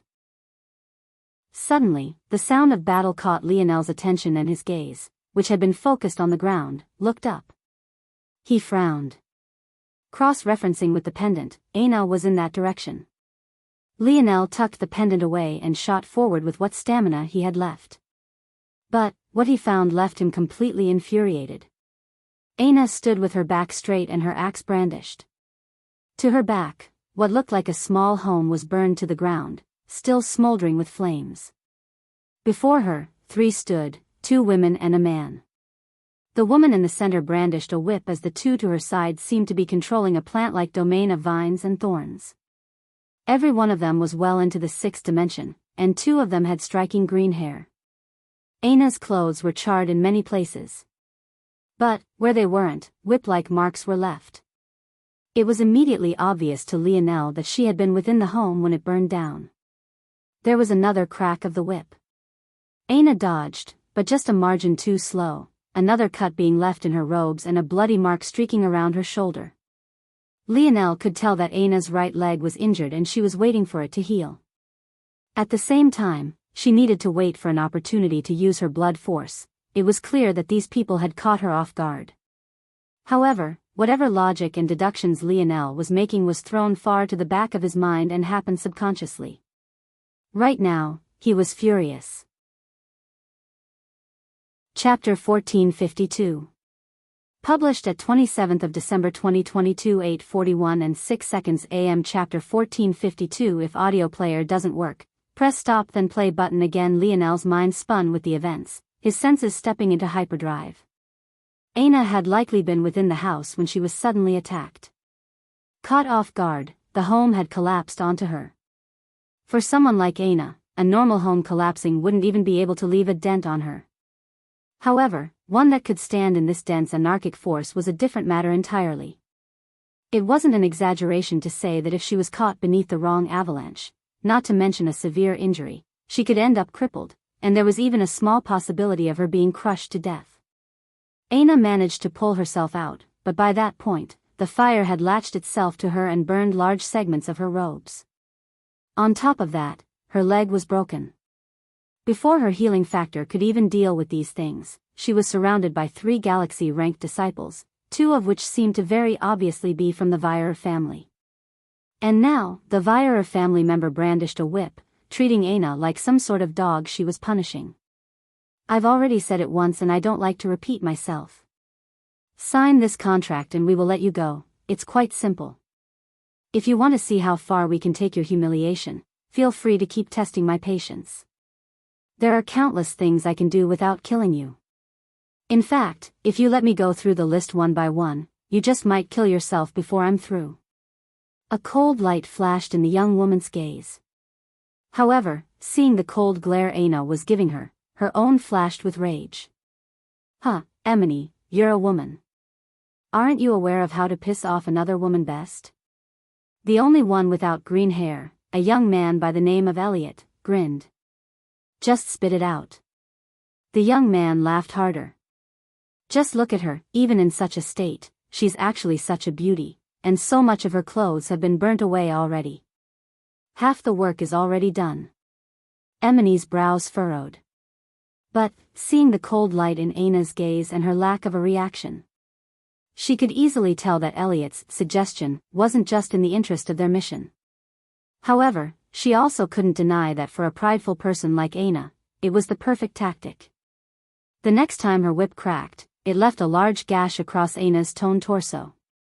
The large cut ripped a streak across her robes, almost splitting them entirely in two widthwise. Don't test my patience anymore or else you'll suffer. I'm sure you heard him, I don't mind stripping you naked and tying you up to allow everyone to admire. The words had hardly begun when a furious roar drowned them out. Aina's gaze flashed, her gaze snapping toward Lionel. The three youths couldn't help but turn to look as well, their expressions changing. However, under the astonished view of everyone, a resounding crack echoed. Lionel, who had just begun a billowing pillar of towering fury, suddenly frozen, his crimson eyes twinkling before they began to dim. Out of his control, Lionel felt his consciousness fading. Then, he fell forward, crashing into the dried and cracked gray and black grounds. He fell unconscious. The odd change to the situation left everyone, including Aina, stunned. Lionel felt his mind spinning, the embrace of sleep clawing its fingers into him. He couldn't think or feel anything. He drifted off into a land of dreams. Lionel couldn't remember the last time he dreamed, the kind of dream that made little to no sense and yet felt so all-encompassing and real at the same time, the kind of dream where you couldn't run or jump or even speak as well as you wanted to. It wasn't until a long while later that Lionel's mind suddenly snapped awake and he remembered what he had been doing. He went from enjoying comfort to absolutely furious in the blink of an eye, his eyes snapping open and his body rising up with fury practically manifesting around him. But, when Lionel awoke, he found himself high in a tree. His sudden movement almost caused him to lose his balance and fall from a height that must have been at least 200 meters. Before he could, though, two strong hands caught him, keeping him stable. The tree branch swayed, but it remained firm. The hands only released Lionel after they were sure that he had regained his bearings. When Lionel looked up, he realized that he had been sleeping on Aina's bosom. He wasn't sure how long it had been, but she smiled back at him with a beautiful smile. Her robes were beaten and torn, not to mention burnt and ravaged in many areas, but her face radiated a healthy, happy light. Lionel blinked. She was truly gorgeous. But, remembering his fury, his brows couldn't help but furrow. What happened? Lionel listened to Aina's words. But, his fury didn't vanish. However, this time, he wasn't furious towards someone else, but rather himself. Lionel really had lost consciousness back then. His mind had already been at its limit, but then he not only used it to analyze and simulate the past with far too much detail, his fury had also forced his king's might to flood forth. All of these things were heavy loads on a mind that was already on its last legs. He couldn't just expect to magically poof more stamina into his body just because he was enraged. He was an idiot. This was the Void Palace. This place was no different from being stuck in a perpetual war zone. He couldn't afford to show weakness, ever. Even if he had to sacrifice for it, he had to always maintain at least some strength at all times if he didn't have his easily accessible to himself. Lionel's jaw clenched. As furious as he was with himself, this was already the third time now that the Vierer family had tested his bottom line. If he didn't thoroughly cripple their place in the Void Palace, he wouldn't be able to rest this smoldering heat in his chest. Chapter 1453. Published at 27th of December 2022 8:41 and 6 seconds AM. Chapter 1453. If audio player doesn't work, press stop then play button again. Lionel's roar had ended up distracting the 3 galaxy-ranked disciples. Taking advantage of the opportunity, Aina launched one of the most powerful attacks she could, catching them off guard. Her attack didn't manage to have a large effect. After all, these were veterans of the 6th dimension and high-class galaxy-ranked disciples. But, she did manage to injure them just enough to take advantage of their blood force. With that, she was able to accelerate the healing of her leg, and once it was good enough to run on, she used what remained of the life force to accelerate her speed. She picked up Lionel's unconscious body and shot into the distance, entering the outskirts of the residential zones. It had been 3 days since then. Aina had been using her life force affinity to avoid them all this time. Though she didn't fear them, she didn't want to fight with Lionel unconscious. She was actually worried about him, but all her expertise told her that he was just in a deep sleep. Luckily, she had been able to stop moving Lionel around recently, as it seemed that they had stopped following her. It was either they were called away, had another obligation, or they had gotten tired of looking. It was also possible that they had expended too much energy. Sleep was much more important in the Void Palace than it was anywhere else. 6th-dimensional existences could probably stay awake for months to years at a time without on lower-dimensional worlds. But here, not only was it the pinnacle of the 7th dimension, but it was also a place rife with anarchic force. Though it didn't seem like it, every waking moment was spent combating anarchic force. This made not only sleep, but food especially important as well. Lionel had been planning on sleeping and eating 3 days ago, but now he had been asleep for that long instead, and it was likely that Aina hadn't gotten a wink of sleep in that time either. "I'm sorry, I won't forget this," Lionel said. Aina smiled. "It's about time I carry you sometimes too, right? It almost always feels like the other way around." Lionel shook his head. Though she said this, it wasn't true. Most of the time, the two of them were side by side. "Seriously." Aina emphasized this word, pulling Lionel's face back to force him to look at her. One of the moments she felt the safest she ever had in her life was in the middle of a war zone. She could still remember the rage Lionel felt facing off against the puppet master, fighting someone so much more powerful than himself just because they dared to harm her. This was what Aina had missed the most about Lionel, and it was why her not coming to save her in her greatest time of need was exactly what snapped her personality back into her body. It wasn't that Aina wanted or needed Lionel to constantly save her, it was just the thought that he would wade through hell and high water for her sake. No matter what odds faced them, so long as said odds stood in her way, he would be the first to pierce forward. Aina's heart was still riddled with guilt. She loved this side of Lionel when it worked for her, but when he brandished his spear to save others, she had selfishly tried to hold him back. She hoped that she would have more opportunities to protect Lionel like this. He was the man she was determined to remain by the side of no matter what happened in the future. Lionel gripped Aina's wrist, nodding. But, on the inside, he had already sworn that he wouldn't allow this to happen again. Maybe this was just the difference between men and women. Lionel would never feel at ease being protected by Aina. He felt an endless desire to stand before her, to bear everything. It was a foolish masculine pride, but it was a pride he was proud of regardless. "Come on, you can sleep on my back. I know you're tired." "Okay," Aina said softly, letting Lionel pick her up. Soon, she was strapped comfortably to Lionel's back, her cheek pressing down on his shoulder as she almost immediately drifted off. She didn't feel a single ounce of reluctance trusting Lionel. Lionel leapt down from the tree, a starry road manifesting beneath his feet that allowed him to flutter downward. However, the cold look in his eye was nowhere near as elegant or beautiful. A thin sheen of ethereal star force coated Aina's body. Like this, she couldn't even feel or hear the harsh winds. He finished this just as he hit the ground. The moment his feet touched earth, he shot forward in a blazing light. His mind was back in top condition, running smoother than it ever had. His thoughts ran on overdrive and several ideas popped into his head as though they had presented themselves for his viewing pleasure. Many of these ideas were already things that chief strategists would be proud of, but Lionel threw them out one by one without the slightest care, only keeping the ones that were relatively decent by his standards. By the time he could see the residential area of the Void Palace again, he had come to a conclusion in his thoughts.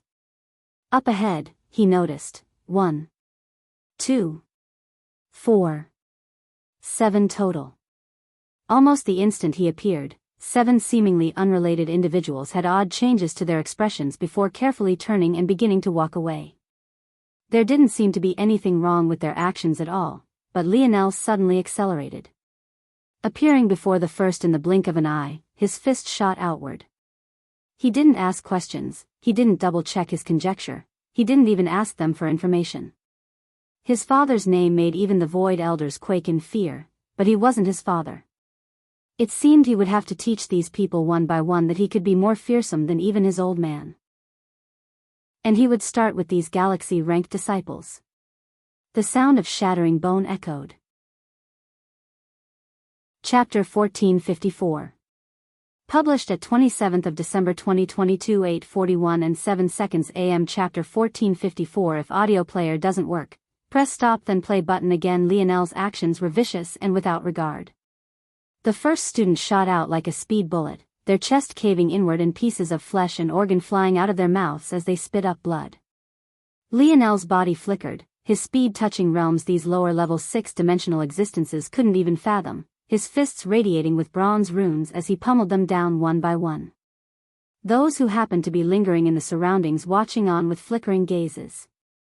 Lionel didn't speak, he didn't give them a chance to explain, he didn't even seem to be looking them in the eye.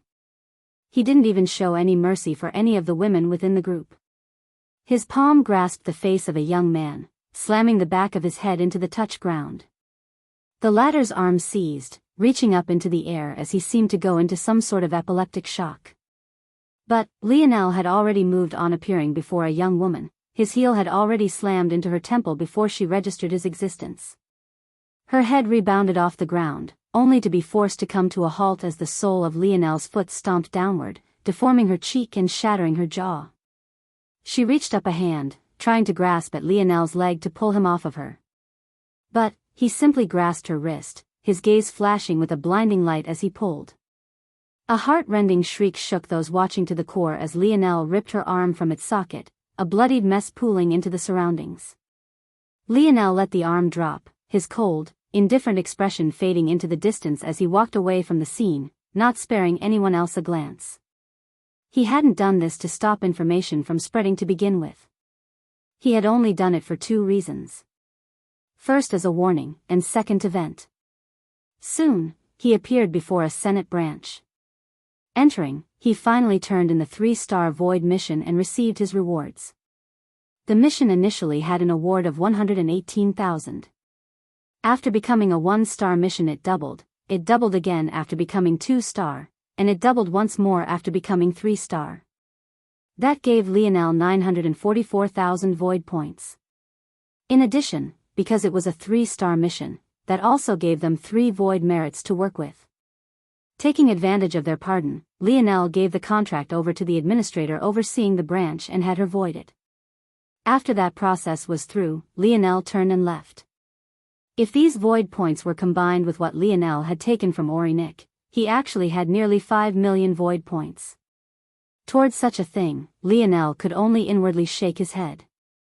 He and Aina had put their life on the line for less than 1 million, but Orinik had made more than 4 times that, exploiting their hard work. It was no wonder he had been feeling so smug. There was still a bit more than a week and a half until Aina could turn cash in her Void merits, and it was quite obvious from what those lackeys of Triana Vire had said that this was what the latter was targeting. Aina had told Lionel that the contract was actually meant to trade her Void merits in exchange for protection services. Obviously, if Aina was handing all her Void merits to Triana, she would never be able to use the Void merit method to get out of the contract in the first place. It was an obvious trick, but it was also clear that Triana thought so little of the matter that she hadn't even bothered to hide her attempt to clearly extort Aina through threats that weren't even veiled. Right this moment, Lionel needed information. He had a whole database of laws in his mind, but he didn't know anything about Triana or what he assumed to be her faction. He didn't know if the Vieira family even had a faction, honestly. For example, the Morales family didn't seem to lock themselves into one faction. From what he could tell, the Morales family never bothered to start its own faction like the Swerd family had. It seemed that the stalwart polearm party was under the control of someone else. Regardless, none of that mattered. There were several information networks that Lionel could take advantage of. But the best one was probably related to an organization Lionel had no love lost for, Shield Cross Stars. The Sith family, the head of Shield Cross Stars' stealth unit. They were the best bet. Lionel had learned about most of these things through fourth-dimensional tier information. Things like simple history and general information like this were easily accessible to him now, so he didn't have to wander around so blind. The Sith family didn't have just one faction, as there was great competition between its younger generation as well. In fact, it had a party and a few seats in the Void Senate as well. However, Lionel probably couldn't even afford to have a party act on his behalf right now. Instead, he targeted a gold-grade faction headed by a Sith family member. They called themselves the Winding Shadow faction. There were silver and even bronze-grade factions to choose from, but Lionel felt that there was a good chance that any faction Triana was a part of was at least bronze-grade, likely silver. She was an expert on the leaderboards, after all, so she couldn't be underestimated. Lionel didn't want to take the chance of the faction he requested help from giving him false or partial information just so that they could benefit on the back end. A higher-level faction was less likely to do this. Of course, Lionel knew that it was unlikely for even a bronze faction to betray him. After all, an information center that couldn't be trusted wasn't very far from collapsing. But he still chose to go this route. In the end, half of his 5 million void points went up in smoke. But, in return, he got information about the entire Vieira family from top to bottom. Chapter 1455. Published at 27th of December 2022 8:41 and 7 seconds AM. Chapter 1455. If audio player doesn't work, press stop then play button again. Bonus chapter for 1,500 golden tickets. Next bonus chapter at 2,250 golden tickets. Oh? That happened? A light chuckle came from a training room shrouded in darkness. The spear stretched his back, basking in its cascade of crackles until he sighed in relief. This person was quite the existence. A person near the pinnacle of the sector-ranked disciples and also an individual in competition to form the next legacy faction, Ronin Sith. When he heard about Lionel's request, he didn't really care much. He might have to care about the higher-ranked members of the Vieira family, but Triana was still a relative newbie, only heading a bronze faction on the verge of becoming a silver faction. Though, this was a bit misleading as the resources at Triana's fingertips could make even the best silver factions tremble. The reason was because she controlled the most lucrative field in the Void Palace, medicine. If you were a nominal, quadrant, or even a galaxy-ranked disciple, it was almost 100% guaranteed that you would need her services. Her family supported her and handed this lower-level business off to her, and she suffocated the market competition to the point others didn't dare to raise their heads. Even if many were unsatisfied, there was little to nothing they could do.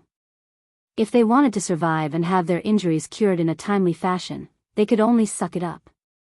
Triana knew this well and took great advantage of it, upping prices, demanding exorbitant fees, and using this control over the market to begin influencing others of her level. The only reason she was still heading a bronze-ranked faction, the Green Touch faction, was because they lacked the combat-related merits to reach higher levels, but they had already ticked all of the other boxes. It was only a matter of time. In fact, if Ronan remembered correctly, they should be able to accomplish it in a month or two. This was probably why Triana was so infuriated with Aina. With her void merits taking a hit, it would take more effort and time to accomplish something that was once inevitable. Thinking to this point, his lip curled. How interesting, it seemed they would have a nice show to watch. He had originally asked to be informed about any Lionel-related information because he was very interested in Velasco, and Lionel happened to be at the center of a lot of conflict right now, more than maybe any other single person.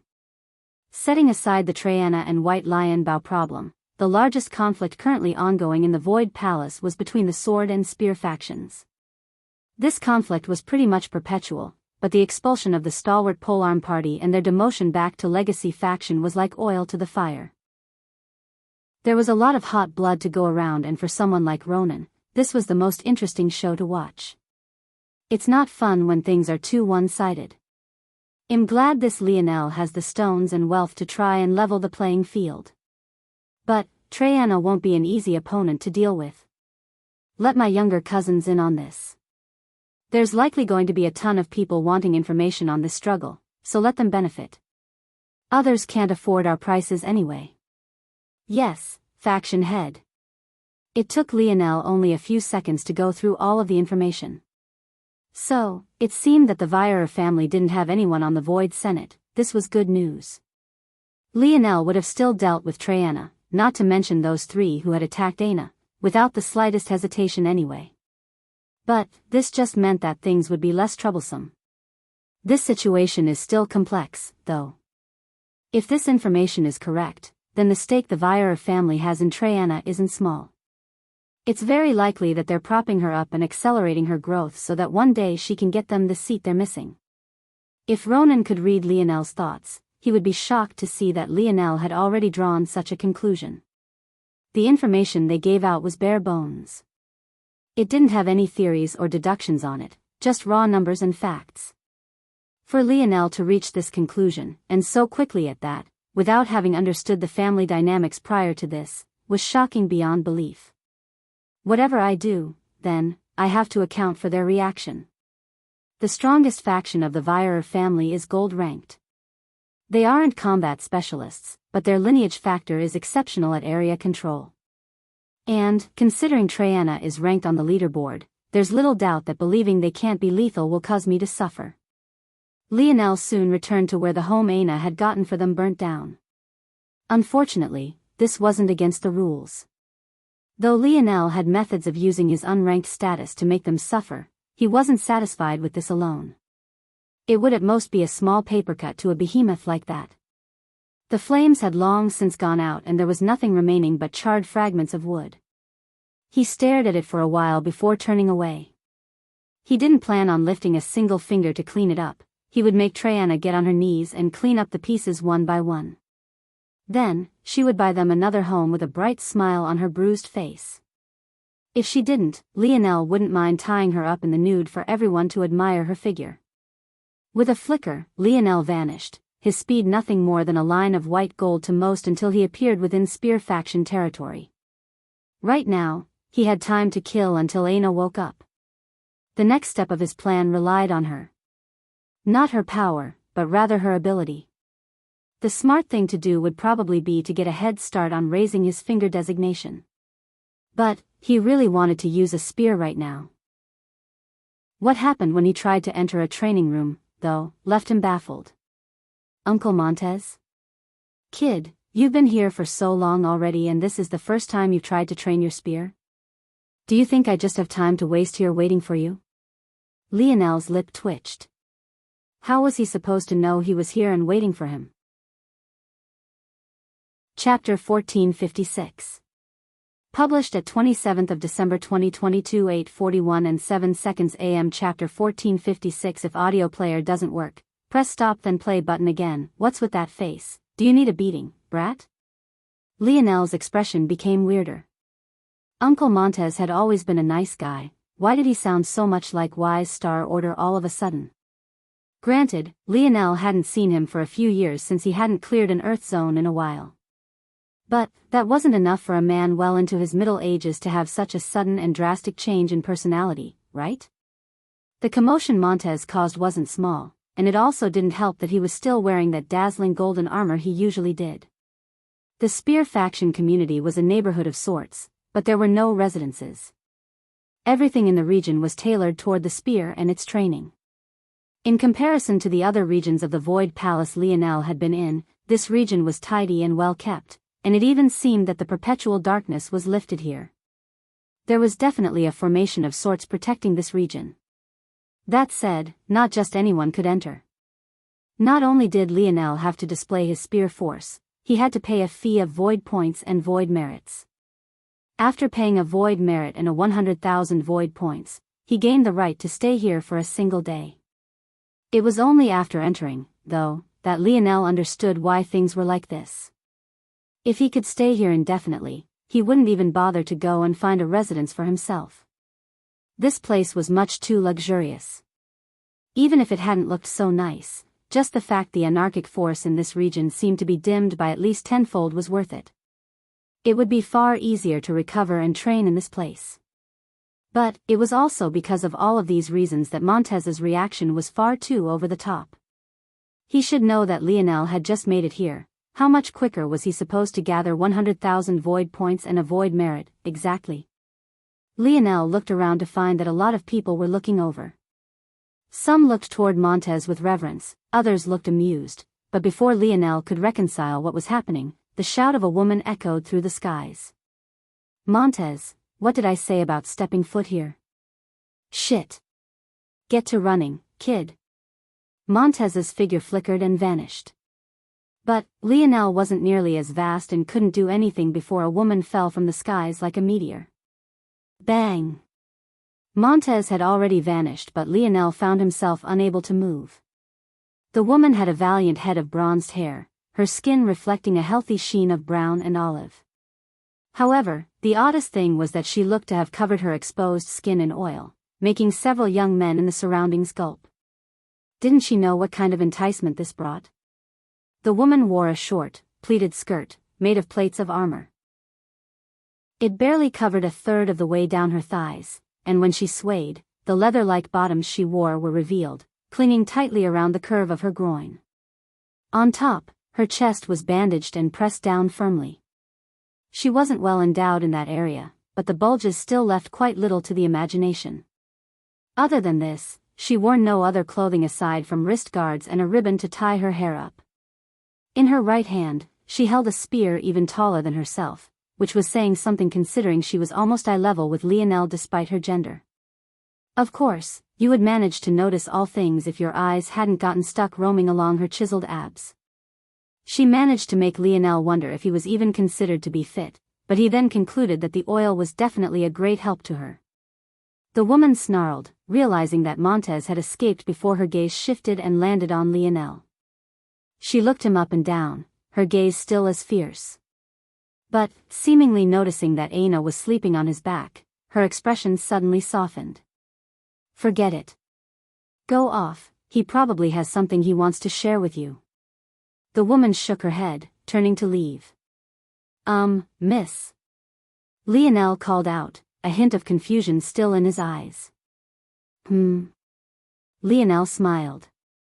I'm a bit confused, can you tell me about Uncle Montez?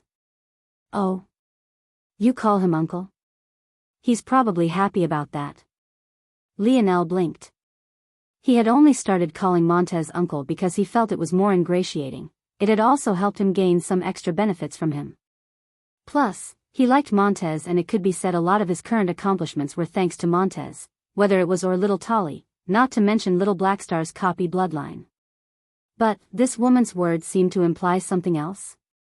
Seeing Lionel's confusion, the woman shook her head, disdain flashing in her eye. Others might choose to keep their nose out of this, but I don't particularly care. I hate seeing things that annoy me. Lionel's lip twitched, but he didn't say anything. This woman was quite fierce. Just an annoying pair of brats. That Velasco fool also ran away before I could shove my spear up his ass. And now that Montez bastard is breaking the rules by coming here when he was very clearly kicked out of the Void Palace, he's not even meant to be here. A pair of idiot brothers, each more annoying than the last. How they managed to remain practically the same person when they've refused to talk to one another for almost decades now is beyond me. Lionel's brows shot up, his heart skipping a beat. The woman sniffed the air. I can smell the same annoying air on you. You're definitely going to cause trouble just like them. I'm watching you, brat. I have enough spears for all of you. After saying this, the woman turned and walked away, leaving Lionel in a daze. Montez was really his uncle? Chapter 1457. Published at 27th of December 2022 8:41 and 7 seconds AM. Chapter 1457. If audio player doesn't work, press stop then play button again. Lionel walked toward the direction Montez had gone, his gaze still flickering. If what the woman implied was true, then his dad and Montez seemed to be at odds. In that case, depending on the reason, maybe the reason Montez was acting weird was because his dad had probably done something to make the situation worse recently. Lionel wouldn't be surprised. He heard his dad was the reason the tensions between the spear and sword factions had taken such a huge turn recently, accelerating a lot of the issues the two groups had already been having. Kid, you're quite slow. You're really my uncle? Lionel ignored Montez's words and got right to the point. Montez tilted his head to the side. You're quite slow, kid. You think I just allow any random riffraff to call me uncle? You have no idea the kind of weight words hold, especially when you've reached my level. You can't just casually allow ties to form between people. Lionel blinked. Why was he always getting reprimanded by old people? Couldn't any of them be normal? He really didn't know why he hadn't seen it before, honestly. If Montez had acted like this before, he would have been the spitting image of Velasco. Both of them were insufferable, but in a special sort of "I'm only doing this for your own good" kind of way. Alright, now follow me. Montez ignored Lionel's weird expression and turned away as though this wasn't world-shattering news, also something that was identical to his father. Only Velasco would be so casual with such a large piece of information as though it was the most obvious thing in the world. You two really are brothers, Lionel laughed. Montez's head snapped back, a glare in his eyes. Oh, scary. Lionel rolled his eyes. He had spent every day of almost 18 years with his father. He had already built up enough immunity to this stuff and he had his own bag of tricks to deal with it. He didn't seem to realize, though, that he had also slipped back into his role as a child, his heart feeling light. He couldn't even remember the last time he had rolled his eyes, it just wasn't something he did. But, it just felt quite easy to be childish around his dad, and it somehow also felt natural to be like this around Montez as well. Montez's glare suddenly became a smile, a devious sort of grin. Lionel's heart skipped a beat. He also knew that look. He was just a toddler the first time he saw it, back when that old man put the first cup of that vomit brew right in front of him. Now, this face was practically an exact copy of what Lionel remembered. Oh boy, Montez turned back and soon led Lionel into a tower-like building. After passing through the reception, they entered what felt like an elevator and eventually came to a room. Large tiles of about 1 meter by 1 meter lined the floors, walls, and ceiling. They were all matte black and were somewhat soft and warm to the touch. At the center of the room, there was a kneeling table with some objects on it. Montez strolled forward and Lionel followed, the door closing after them. Turning back, Lionel couldn't even see the entrance any longer. There didn't seem to be any light in this place, but somehow there was still just enough to see around. Seeing Montez kneel at the table, Lionel carefully untied Aina from his back and kneeled as well. He thought of finding a place for her to sleep more comfortably. But, she ended up rolling in her sleep and claiming his left thigh as her pillow. Montez didn't say anything about this, just looking at the items on the table. That annoying chauvinist probably didn't leave you anything about the spear, right? Lionel thought for a moment before shaking his head. His dad really hadn't left him anything obvious, but wasn't the spear domain ring still on his finger? He left the spear domain with me. It's helped me with my spear training a lot. Lionel wasn't wrong.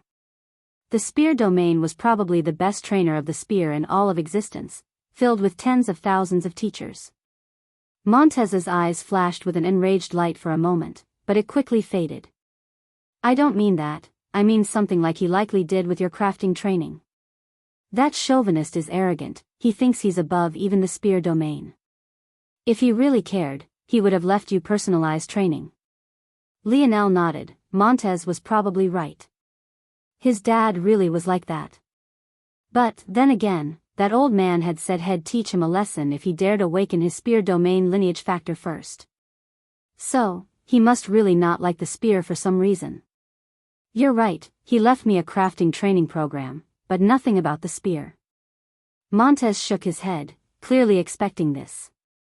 It's no wonder you haven't grasped sixth-dimensional spear force yet. If you can't grasp it before entering the sixth dimension, they'll take it upon myself to kick you out of our family line. Lionel was speechless. He really didn't know what to do about this uncle-father pair of his. Now focus, what do you see here? Lionel's brow furrowed. Before was what looked like a xylophone mallet, a paintbrush, and an elaborately designed fountain pen and its ink.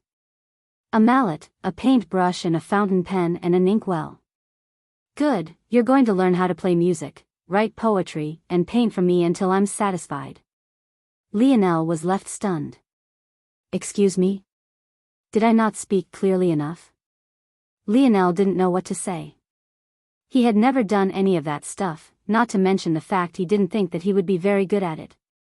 With his logical personality, how was he supposed to make art? Wait, that wasn't even the point. What was the use of this? What did this have to do with the spear? Distraction. Right, I need a distraction to escape from this place. Uncle Montez, who was that beautiful lady?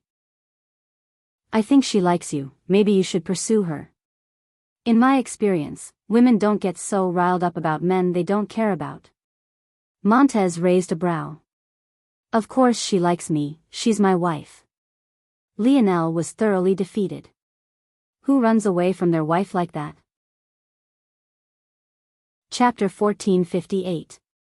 Published at 27th of December 2022 8:41 and 7 seconds AM. Chapter 1458. If audio player doesn't work, press stop then play button again. Lionel cleared his throat, trying to gloss over the awkward gaffe. It's nice that you're not a bachelor, having someone by your side in your old age is good. Are you calling me old, brat? Lionel smiled. I heard for Auntie that you're not supposed to be in the Void Palace at all, how'd you pull it off? Montez seemed gratified for a moment that Lionel was calling his wife Auntie. But, hearing his question, he snorted. Morales men do as they please, as if they can stop me from visiting my wife and nephew if I want. Your wife doesn't seem to want you to visit, though.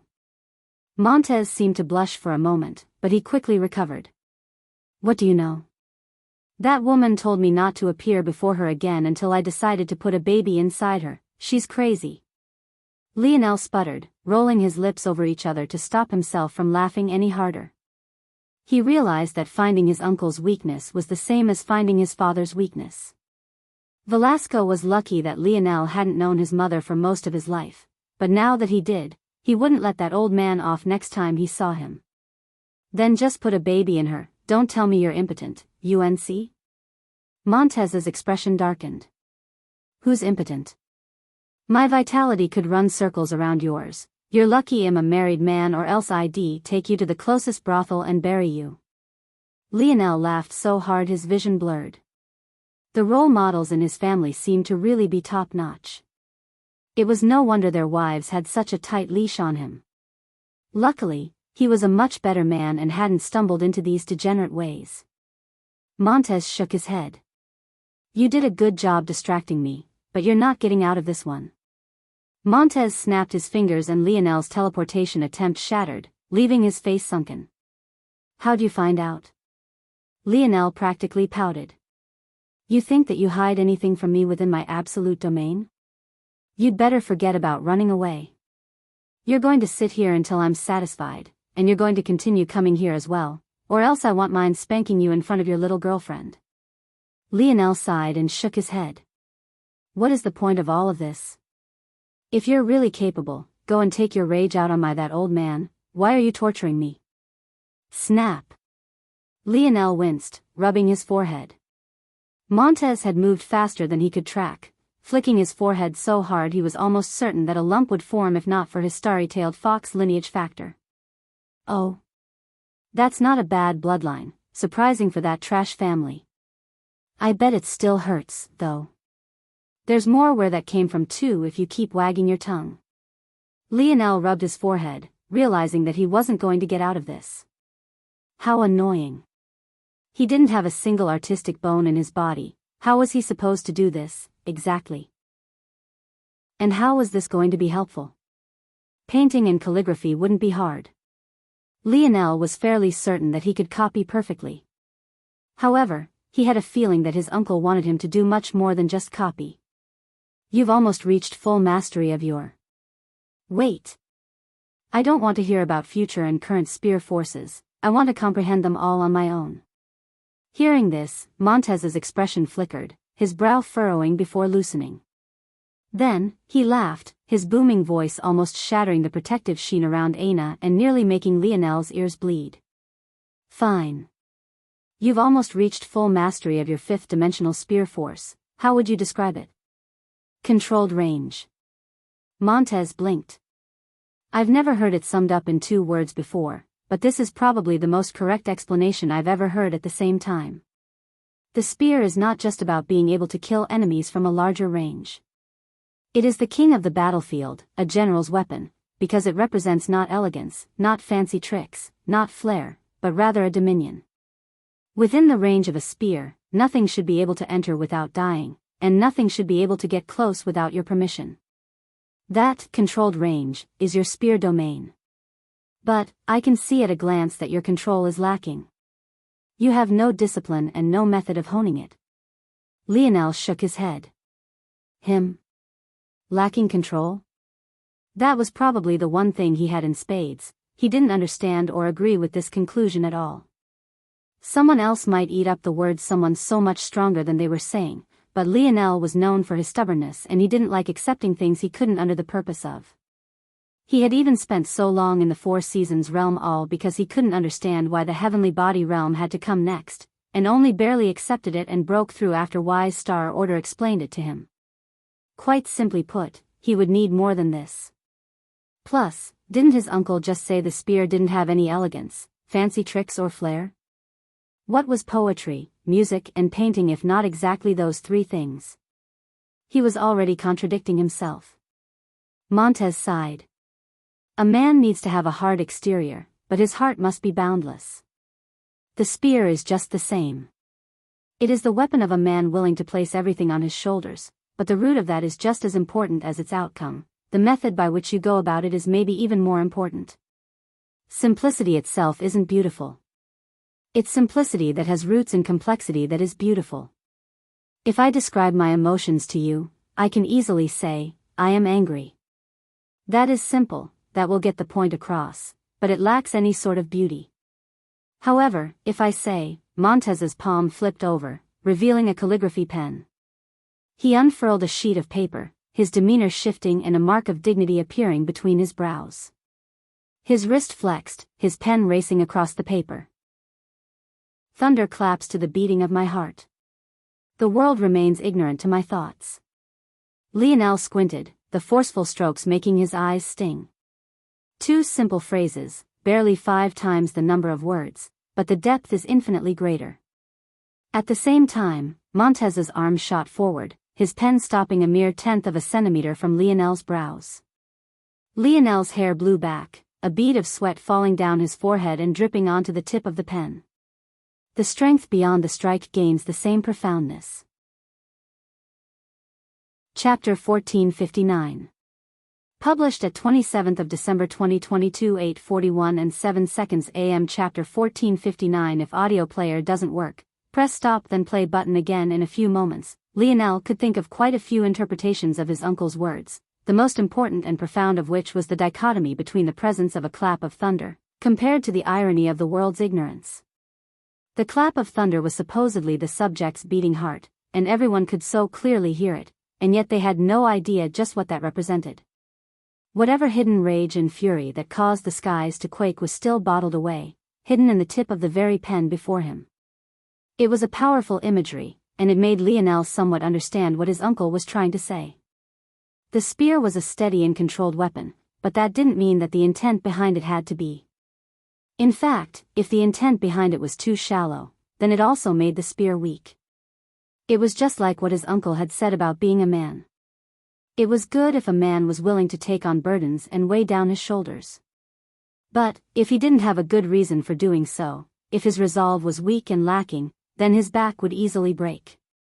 Montez wanted Lionel's spear to be steady, swallowing up all its elegance and flair, and exploding it forth in a single strike. The calligraphy pen teaches the weight of words, but not just that. It teaches you how to embody the meaning and feel of those words into strokes. They're not just words, they are strikes of your spear. Montez unfurled another sheet of paper. They can be forceful. They can be subtle. They can be swift. They can be gentle. With every emphasized word, he wrote another, his strokes changing like the wind. Lionel's eyes glazed over. He could almost see the pen as a spear and the stance of his uncle, his style morphing on a whim and without the slightest pause. The variations made what Lionel had learned from the primitive woman seem like a joke. He couldn't change like this, he lacked the proper sort of intent. These 4 words are the ones you will start with. Until you can replicate the intent to my liking, I won't let you continue to do other things, at least not related to this. What happened to poetry? Lionel asked. Poetry? You can't even understand the intent behind single words, how can you string them together? Words. Lionel's gaze flashed. He suddenly thought back to his battle with Miguel. That cousin of his had the habit of speaking out single words before he attacked. Could it be? After hesitating, Lionel decided to ask. He had originally thought that was Miguel's ability index or something related to it, but then Miguel exposed his Devour-type ability index, so Lionel never got the answer he wanted. And, after that, so many things happened that he had forgotten to ask. Ah, I see. This Miguel is interesting. Montez scratched his chin, smiling. He suddenly wanted to learn a bit more about this Miguel. The truth of the matter is that this method of training the spear was self-created by your grandfather. I refined it somewhat after I matured and your father always ignored it, insisting on doing things his own way. He doesn't even use his spear 90% of the time. Montez shook his head, stopping himself from going on another rant about Velasco. However, just because it is created by our family line, doesn't mean that others might not have thought of similar methods. This Miguel is quite the genius. You, though, my little nephew, seem to be a bit dumb. Lionel's lip twitched. Was that necessary? It wasn't that he was stupid, but his mentality wasn't right to think of such a method on his own. Maybe I am a bit slow, Lionel laughed at himself. With how important artistic conception is to strength in this world, I should have guessed that there was such a method. But, if it was me, I wouldn't choose poetry, painting or music. I would choose to use force arts. In Lionel's opinion, the beauty of a force art was far beyond poetry, painting or music. But, the difficulty in creating an artistic conception through force arts was several times more difficult. Force arts were the foundation of life and being. If Lionel wanted to give it life, it would quite literally be like creating life. Lionel picked up the calligraphy pen, ready to start. But, his uncle's palm stopped him. Hold on, now. If I don't give you other tasks, you'll probably end up slamming your head against a wall trying to get this right. The only way for you to stay sane is by switching between tasks. Creativity isn't like any other training you've ever done, the drain is far heavier than a monotonous task. It's even more important, then, that you know how to switch when you've reached your limit. The next thing I will show you is the power of rhythm and music. Montez's palm flipped over to reveal another mallet. But, this one had a golden ball on the end of it that radiated with mysterious ruins. Montez clasped his palms together, his demeanor shifting once again. At that moment, a flood of earth force surged. Montez opened up his clasped palms, radiant earth force taking root in the air and suddenly forming illusory keys. They shimmering with a resplendent silvery bronze. With a slight movement, Montez's arm rose, his wrist flicking and striking down. Dong! Lionel's eyes widened. Montez's force hadn't even formed physical metal, but it struck the force as though he had. He never thought that something like that was even possible. However, Lionel soon lost himself entirely. The first strike seemed to be nothing more than a test. It echoed through the room and fused with the walls, making Lionel feel as though his whole rib cage was vibrating. But the following strikes were much more peaceful. Lionel found himself breathing to the rhythm of the music. And then, he felt like he couldn't even hear the music at all, but rather than he had been transported to an entirely new world, one where a man stood alone in the face of an army with nothing more than a single spear to his side. His hair fluttered, his eyes losing focus. Chapter 1460. Published at 27th of December 2022 8:41 and 7 seconds AM. Chapter 1460. If audio player doesn't work, press stop then play button again. The music became something beyond just its notes and its resonance.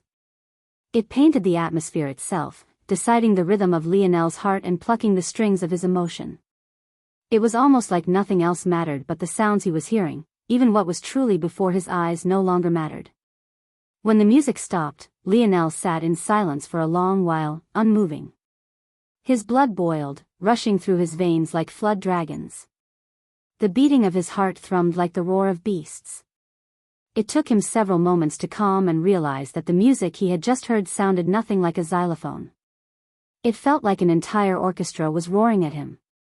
Strings, brass, wind, and wood instruments. It was far fuller than a single instrument could possibly hope to replicate. He couldn't understand how such a thing had been replicated. When he snapped out of his daze, his brows furrowed as he tried to understand. "Are you confused?"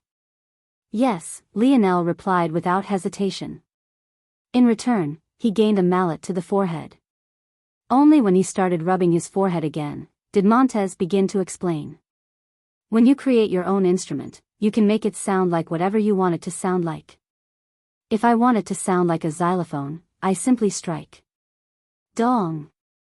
Montez struck simply, allowing the metal on mallet's sound to resound. "If I want it to sound like a piano, I just have to change its form." The thick bar of illusory silver bronze earth force thinned out, becoming as thin as a string. When Montez struck down, it sounded no different from the hammer of a piano landing, almost as though Montez had pressed a key rather than striking with a mallet. "If I want it to sound like a flute, I simply don't strike at all." The string changed form again, becoming thicker. But this time, when Montez swung down, his mallet hit nothing but air. The rush of wind resonated with the hovering illusory earth force, causing it to vibrate and release a soothing whistle. The malleability of force is only as limited as your imagination. If I want you to hear 100 different instruments with nothing more than a single strike, it wouldn't be difficult for me. Then I'm guessing the mallet isn't necessary either? No, it isn't necessary. Much like your pen, it is nothing more than a guide. When you are in your strongest battle form, bringing out a pen or a mallet isn't possible. Though, I guess if you want to play around a bit, it wouldn't be impossible to deal with enemies like this. That said, you'd have to have strong enough attainments, or else you would just end up embarrassing yourself. Montez chuckled to himself as though he could already imagine Lionel failing. The sight of his nephew trying to strike the air with a mallet, only to be cut in half by a sword, seemed quite amusing to him. Toward this, Lionel could only shake his head. His uncle really was too much like his dad. If he wanted love, it seemed he could only rely on his mother and grandmother. Montez's palm flipped over, his mallet vanished, and a paintbrush appeared after he finished laughing. Somehow, the air he gave off now was far more profound and far heavier than when he had picked up the pen and mallet. The pen and the words of your heart guide the stroke of your spear.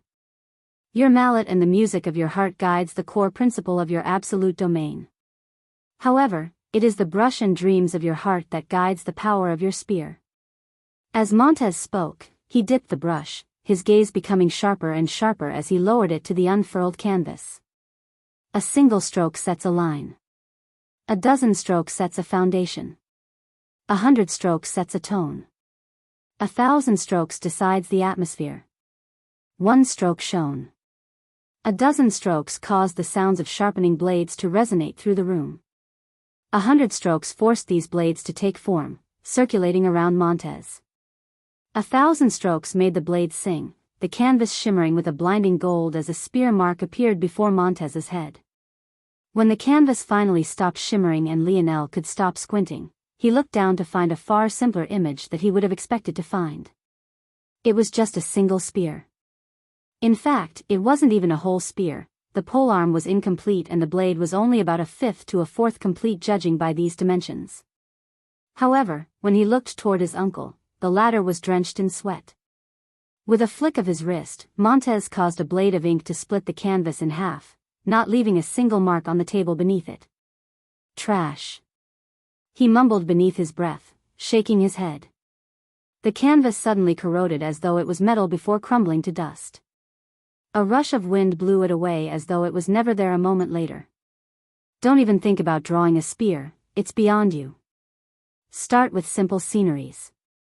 I'm too tired to draw an example for you, but I'm sure you'll figure it out. Also, you're only allowed to use black and white.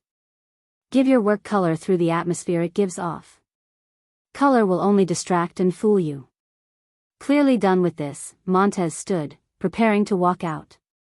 His palm flipped over and a pile of paper and canvases appeared. Once he was done, he strolled out without another word. Lionel didn't say anything as Montez left. He could tell that his uncle wasn't in the mood, so he just remained silent. He didn't like talking much when he was upset either, which was usually why he didn't say anything to his enemies in battle. He just directly killed them. Things were easier like that. Lionel looked back toward the table before him and sighed. Seems he would have to find that artistic bone he was lacking. Chapter 1461. Published at 27th of December 2022 8:41 and 8 seconds AM. Chapter 1461. If audio player doesn't work, press stop then play button again. Lionel was tempted to start with the most complicated, but in the end, he chose to pick up the calligraphy pen. It had an odd extra joint to it that made the nib off angle to the rest of the pen. If Lionel recalled correctly, they called this an oblique calligraphy pen. It was supposed to make it easier to match the aesthetic necessary for calligraphy. Forceful. Subtle. Swift. Gentle. The words flashed in Lionel's mind. Since he already decided to start with the easiest of the three, he also chose the easiest approach and just copied everything his uncle had done. However, Lionel was only a single stroke in before he realized that he already lacked the same flair. Huh. Interesting, everything was the exact same, Lionel was certain of it. Everything from the angle of his arm and wrist, even down to the speed at every point of attack. It was all exactly the same. Lionel smiled. This confirmed one thing. This was definitely not a useless exercise. There was something else that he was missing, likely a comprehension of sorts. This was a good thing, because it was clear that the old man planned on locking him in here until he made some progress. If he was stuck here doing something useless, Lionel would rather ram his head against a wall. The fury he felt before getting here had somewhat faded after meeting his uncle Montez again. But, if he couldn't make any progress, he knew it would come back. By then, he would probably be far more serious about finding a way out of here. Alright, then. Since this is a worthwhile endeavor, what am I missing? Lionel's gaze flickered. His uncle had been outside the range of his starry spirit domain, so unfortunately Lionel couldn't rely on that. Truthfully, that was an oversight on his part. But, if he was honest, he would have probably hurt himself had he tried to take that approach. If not in calligraphy or music, his uncle's attempt at painting a spear would have definitely destroyed his mind. Then is this a different sort of application of King's Might? Lionel had been practicing the technique his mother had left behind for a while. But, its effectiveness had somewhat diminished, mostly because he didn't put as much effort into it as he should have. It had to be remembered that Lionel's original plan to give his King's Might form was to use his innate node as a foundation, and that succeeded. But, since then, he had yet to upgrade it. This was mostly due to the fact that Lionel had too many different things to improve in. He was constantly being pulled in all sorts of directions and it was hard to remember them all, let alone improve in them all. Back when Lionel first manifested his King's Mind in the form of a miniature humanoid, he hadn't even comprehended a single destruction rune yet. But now he had comprehended 729 destruction runes thanks to whatever had happened when he was stuck in his dream world. From what he understood, there were 9 basic runes. These formed the foundation of the third dimension. To form complete fourth-dimensional comprehension, you had to fuse 9 basic runes 9 times, forming 9 large runes. This meant that to master the 4th dimension, you needed to comprehend 81 destruction runes. Finally, you had to repeat the process all over again for the 5th dimension, this time forming 9 large runes and fusing them together 9 times, for a total of 729 runes. So, if Lionel wanted to master the 6th dimension and pull 6th-dimensional Scarlet Star Force from the atmosphere with no impact to his body, he would need to comprehend 6,561 runes, and so on. One might wonder, since Lionel had mastered 729 runes, why it was that he still couldn't use his larger innate node. The main issue stemmed from the fact it had grown far too large. While it was, indeed, in the 5th dimension, it had a complete set of runes, sitting at almost 5 million total runes combined into one behemoth. This meant that while Lionel's innate node was in the 5th dimension, it had access to the full rune set of a 9th dimensional innate node, making it far more powerful than a usual 5th dimensional innate node. This was the price Lionel paid for having an innate node that had outgrown him. That said, because his 2nd innate node had been placed in his left kidney, he now had an innate node that had outgrown him, and another that had actually lagged behind him. It would only take a small effort to unseal this 2nd innate node to the 5th dimension. The only reason Lionel hadn't was because he had yet to be in a situation where he needed an, well, would you casually mess with a seal that just magically appeared in your body without a good reason? Lionel still had too many questions about what was going on. And, as he tended to do, he dragged his feet when he couldn't immediately understand something, situations that were, truthfully, quite rare for him. Let me hold off on upgrading my for now. I have a feeling that if I do, it would actually interfere with my ability to do this instead of helping. If Lionel's kings might skewed in one direction too much, wouldn't it make it difficult for him to grasp the artistic conception of other words? In that case, what did I feel when Uncle Montez's pen connected to paper? Forceful, Lionel's hand hovered, his pupils flickering, his gaze sometimes dull and, at other times, lively. Free, powerful, unworried. No, not unworried, more like understanding the gravity and still not caring. It's a more subtle feeling than that. Lionel's body wafted with his king's might as his demeanor shifted and changed. He only vaguely realized that his Tier 4 control ability index had even given unprecedented power even over his own demeanor. However, when he grasped this, the shift was almost immediate. Lionel no longer focused on just what his uncle had done, but rather layered in his own comprehensions of forcefulness. An entire hour passed before Lionel pressed the pen to the paper. But, when he did, the lightest touch shattered the table, a ray of spear force piercing through the ground and threatening to split the tower in two. Chapter 1462. Published at 27th of December 2022 8:41 and 8 seconds AM. Chapter 1462. If audio player doesn't work, press stop then play button again. Lionel blinked, his brows furrowing. He hadn't put any power behind that. In fact, he had lifted his arm quite gently. However, the power behind it was completely unlike anything he had experienced before. That was easily 2 times more powerful than his most powerful spear strike, of course assuming that he didn't use any supplemental forces and solely relied on his spear force.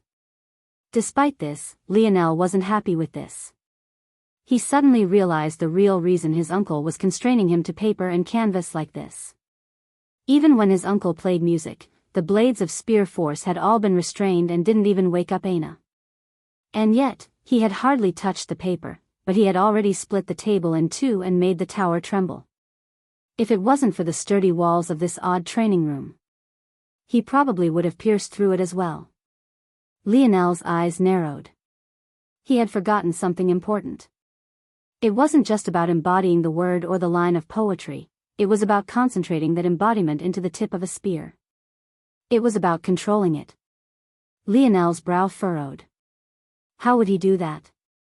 Embodying forcefulness was easy. He could even use his ability index in tandem with his king's might to change the foundation of his demeanor. He only listed everything he felt embodied forcefulness, a list of phrases, words, and even paragraphs, and then he tailored his king's might to step into that sort of momentum.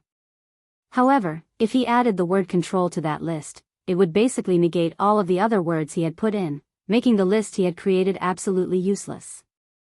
What was the point of the list to begin with if he added such a contradictory word to it? How could you be forceful and controlled at the same time? Lionel fell into thought, his mind running in overdrive. Everything he thought of seemed to contradict itself in one way or another.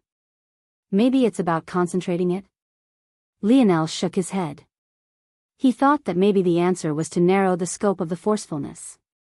But, not only would that also be contradictory, it would probably only make the effect more exaggerated. If he had concentrated on forcefulness anymore, he might have really cut through this room. Wait, Lionel's pupils constricted, his heart skipping a beat. His uncle had said, the pen and the words of your heart guide the stroke of your spear. When you were talking about the heart, the stroke of a spear or even a piece of poetry, the cadence and feel didn't remain the same throughout the entire time.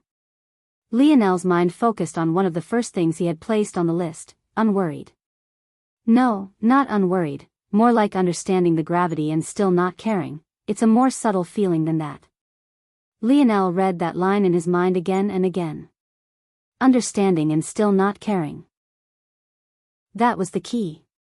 It wasn't about being forceful all the time.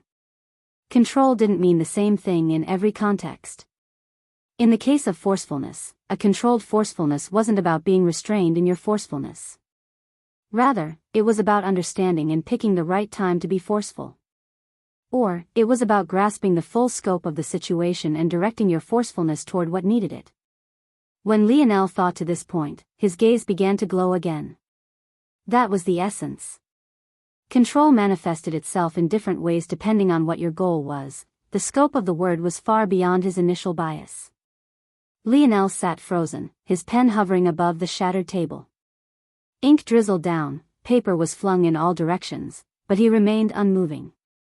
This time, when his pen finally struck downward, it was as though he was writing on the air itself. His arm shifted and his wrist glided. Each forceful stroke was like a piercing spear toward the eyes of all those who saw it. If there was someone here to witness this moment now, while to Lionel, he could see it clearly, to them, the light would feel just as blinding as Montez's attempt at painting a spear. When Lionel's hand came to a stop, the ink hovered in the air, the sheeing sound of dancing blades resounding through the air. After a moment, the ink fell. But, when it touched the broken table, it tore through, leaving an imprint and searing into the wood as though Lionel had left a brand. It was very clearly a success, but Lionel's frown hadn't disappeared. It was completely unknown why, by all rights, he had performed excellently. At that moment, the door to the training room opened and Montez peeked his head in.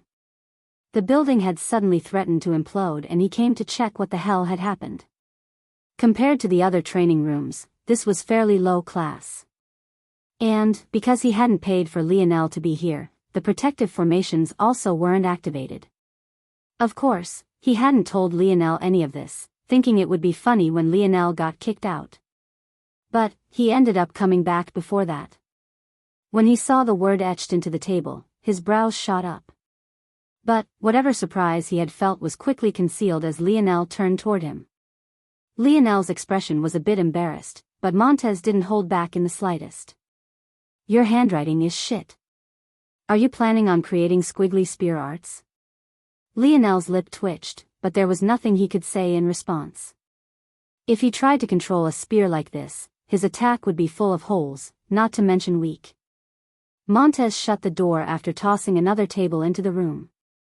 On the outside, though, his gaze was flickering.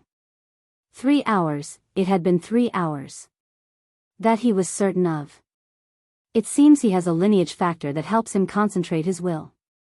His path into the 6th dimension will be a lot easier, then. That Fox family. There's too many secrets surrounding that grandfather of his. Montez walked away slowly, his mind elsewhere. Inside the room, Lionel had no idea what his uncle was thinking. Instead, he realized he needed to find a way to improve his actual calligraphy. Lionel's handwriting wasn't actually bad. In fact, after gaining his control ability index, it could be said to be near immaculate even though he practically never used it. The issue was that his minds were occupied by maintaining the proper frame for forcefulness, so he had to rely on himself for the art of his calligraphy. This meant that Lionel couldn't use his ability index as a cheat anymore. He had to actually get good at this. That left Lionel's heart trembling. Did that mean he actually had to learn how to paint too? Lionel didn't fear practically anything, but his face was ashen at this thought. Chapter 1463.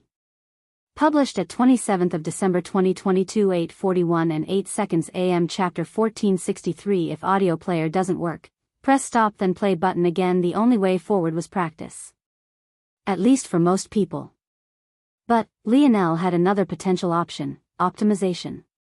Right now, the definitions and parameters he had set for forcefulness were so deep and extensive that he had no mind left to worry about anything else. He realized now that even if he had just enough mental strength left to guide his hands as well, it still wouldn't be good enough. If his mind was entirely occupied with this move, how would he plan his next move? How could he react if someone sneak attacked him? How would he react if his opponent countered him? If he got tunnel vision on a single attack, he would end up shooting himself in the foot. Luckily, if the problem was optimization, Lionel had many methods to deal with it. The first thing Lionel did was arrange the words into a dreamscape of its own. With the parameters organized, he began to find connections and groups, organizing them further and simplifying. The original layout was in a list. In order to match them perfectly, Lionel went through all of them one by one. But, when organized into a dreamscape, it became a network, and as a network, each word, phrase, sentence, and paragraph had more than just a single connection. Using these multi-layered connections sounded like it would make things more complex, but in reality, it checked for and eliminated redundancies. If one phrase implied another word, then the word could be glossed over and skipped. Likewise, if a sentence implied a phrase, then it could likewise be ignored. The vice versa was also possible. If Lionel had a word like strong, he didn't need to write a phrase describing a lack of weakness. After Lionel was finished, he found that the efficiency had increased by a factor. But this wasn't enough. Though it still left him with half his processing power, this wasn't good enough in his estimation. He shouldn't need to use this much of his mind for a task like this. Plus, if he needed this much for just a single word, what about the others? Who knew if they were more complicated? Or, what if he began to string words together? Even if every word only took half, if he added a second, then he would suddenly find himself right back at square one. When Lionel reached this conclusion, he confirmed that this still wasn't good enough. It was then it suddenly clicked. Didn't he already create the perfect ability for this? Dream Class. Dream Class was already the perfect program for this. It was like packaging all of this into a single existence. Swapping them, fusing them, and editing them was as easy as a thought for him. The moment Lionel thought this, he created a new dream class and he called it Forceful. He was so confident that he didn't even test it out. He immediately moved on to Swift, and then to Subtle and then to Gentle. Each time, he went through the same process. He built a list, organized it into Dreamscape, optimized it, then compiled it all into Dream Class, creating 4 total new classes. Forceful, Swiftness, Subtly and Gentleness. It took a day and a half for Lionel to finish, Subtle surprisingly taking him the longest as it felt the most enigmatic and out of his reach. But, he finally managed to form a list he was happy with. Shockingly enough, his mind wasn't even strong enough to write Subtle after its optimization. Without Dream Class, he wouldn't be capable of writing it at all. The moment Lionel finished, though, it was like his entire demeanor had undergone a change. His pen danced across the air, changing its form at his whims. He shifted between classes with such speed that it didn't seem like he was switching at all. That ultimate state of being able to shift and change as he pleased was reached by him. Originally, Dream Class wouldn't be able to work so freely without fully understanding all of the classes. But, that was exactly what Lionel had done by compiling the list for individual words. Ironically, though, Lionel's other dream classes actually plummeted as his battle prowess increased, his spearman classes fell. Lionel understood why this was, though. Strong Spearman, for example, had been 0.13 before. After he was stuck in a dream, it fell to 0.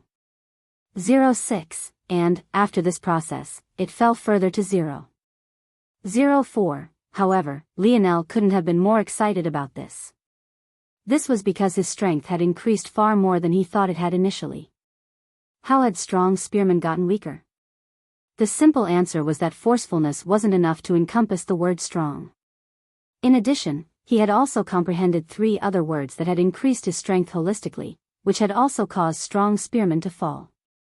When Lionel had this thought, though, his appetite became insatiable. Didn't this mean that he could replay this process for all his dream classes and perfect them? The moment Lionel had the thought, he completely lost himself. What he didn't realize as a dense auspicious air began to waft out from him was that he would suddenly enter such a state for an entire year. When Aina awoke 2 days later and found that Lionel didn't even notice her presence, lost in his own world, she only blinked and smiled, not disturbing him. She chose to remain by his side, silently watching him. On the 7th day, she seemed to grasp what Lionel was doing, and she chose to follow him. But, her approach was entirely different. Every time she wanted to comprehend something new, she simply picked up a new weapon, much the same way she always had. If she wanted to learn swiftness, she picked up a flexible sword. If she wanted to learn forcefulness, she picked up a hammer. If she wanted to learn subtly, she picked up more niche weapons like threads. If she wanted to learn gentleness, she went the route of defensive weapons and even learned to use silk fabrics in combat. Much like Montez had said, Lionel was a bit slow. Absolute geniuses had already found their own methods of doing such things. When Lionel awoke though, the power he held within a stroke of his pen was unlike anything one could possibly imagine. Chapter 1464. Published at 27th of December 2022 8:41 and 8 seconds AM. Chapter 1464. If audio player doesn't work, press stop then play button again. Lionel suddenly ruffled his own hair, his dazed eyes regaining focus. But, the moment he did, fatigue overtook him and he collapsed into a deep sleep, not waking until 2 months later. Like that, 12 total months passed. Lionel blinked awake, his head snapping up.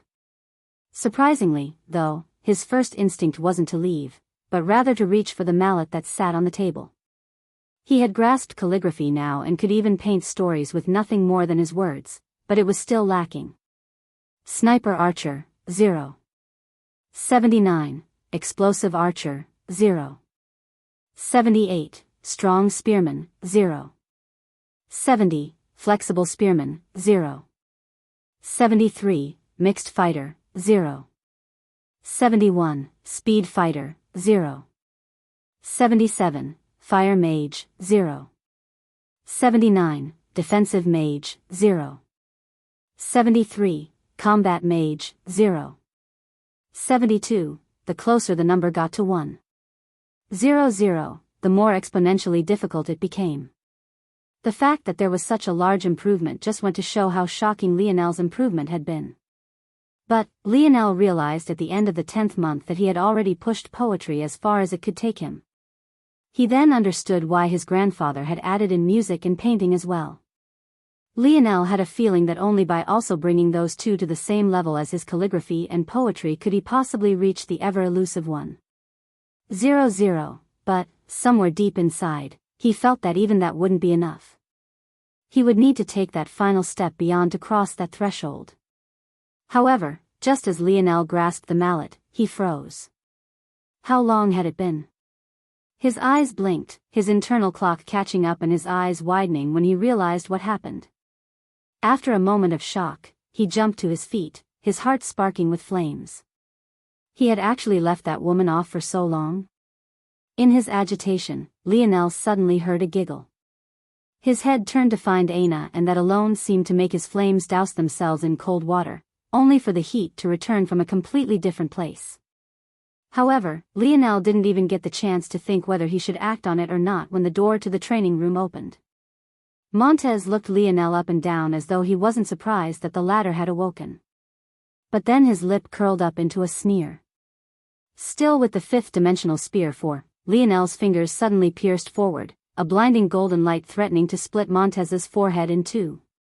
The spear force tore through the anarchic force that flooded in through the open door as though it wasn't there at all, shattering its very being as though it stood above it. Montez's armor flashed, a barrier appearing that blocked Lionel's spear force. Bang! Bang! Montez raised an eyebrow, his figure not even shifting, let alone taking a step back. In reality, he could have dodged, but he chose to let it hit him to see how strong it was to the deepest level possible.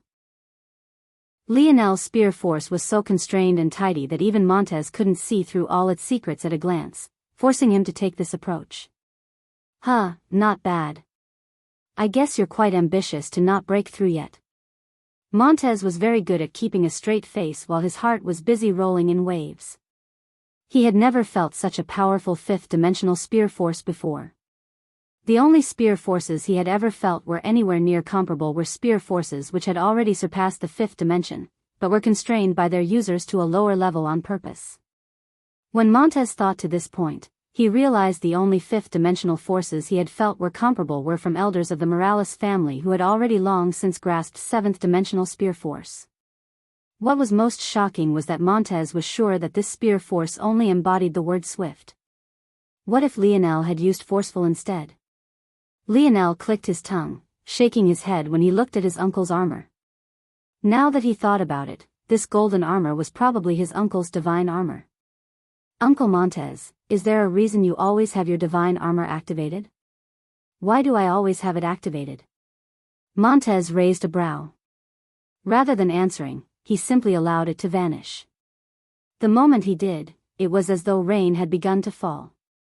A splash of water landed in a pool at Montez's feet and Lionel realized that his uncle was drenched from head to toe in sweat. With the disappearance of the armor, Lionel could even hear the wild beating of his uncle's heart. It was so loud and forceful that Lionel took a step back beside him, not out of fear, but because the sound wave alone was too strong for him to handle. Lionel's expression flickered, but he didn't know what to say. Just as quickly as the armor vanished, it reappeared and Montez continued to act as though nothing had happened. You're not the only one who knows how to work hard, kid. In fact, from what I've seen, it feels like you haven't worked nearly hard enough. There are people out there who are far more talented than you and they also put in more work than you do. You'll need to shape up if you want to leave a mark on this world. Lionel's gaze narrowed. He didn't say anything for a long while, calming himself. He found it very easy to lose himself in something he was fascinated by or interested in, but as he had realized about him before, he found too many things uninteresting.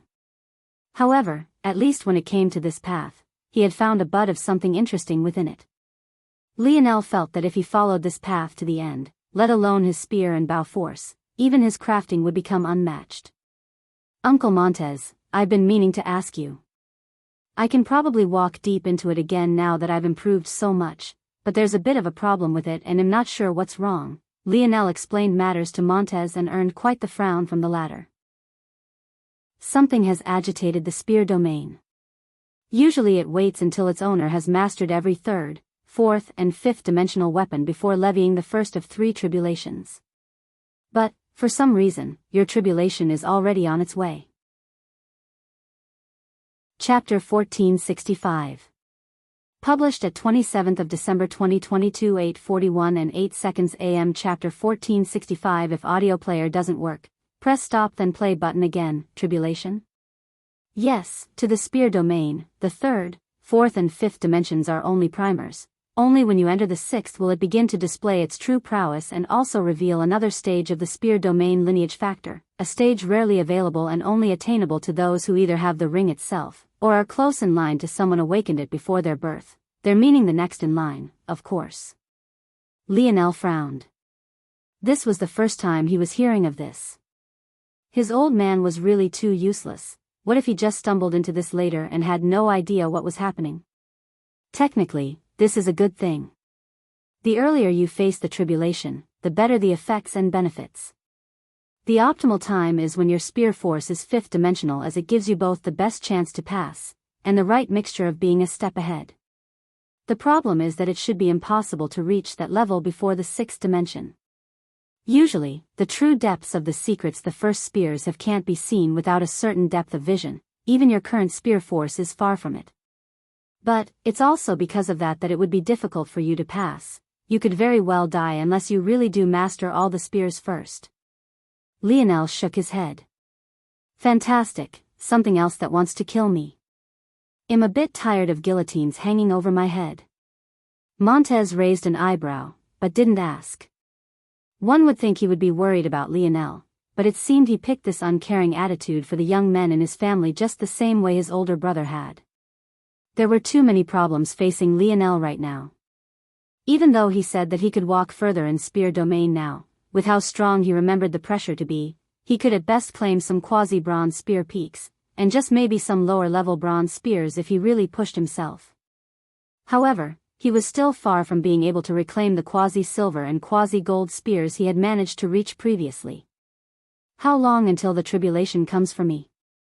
Montez looked down. I don't know, you can feel it better than I can. It'll probably be about another year. You can suppress it with your spear force if you're not ready, but you'll need at least 6-dimensional spear force to do that, which would defeat the purpose. Also, you'll be severely weakened during that period if that's the route you take.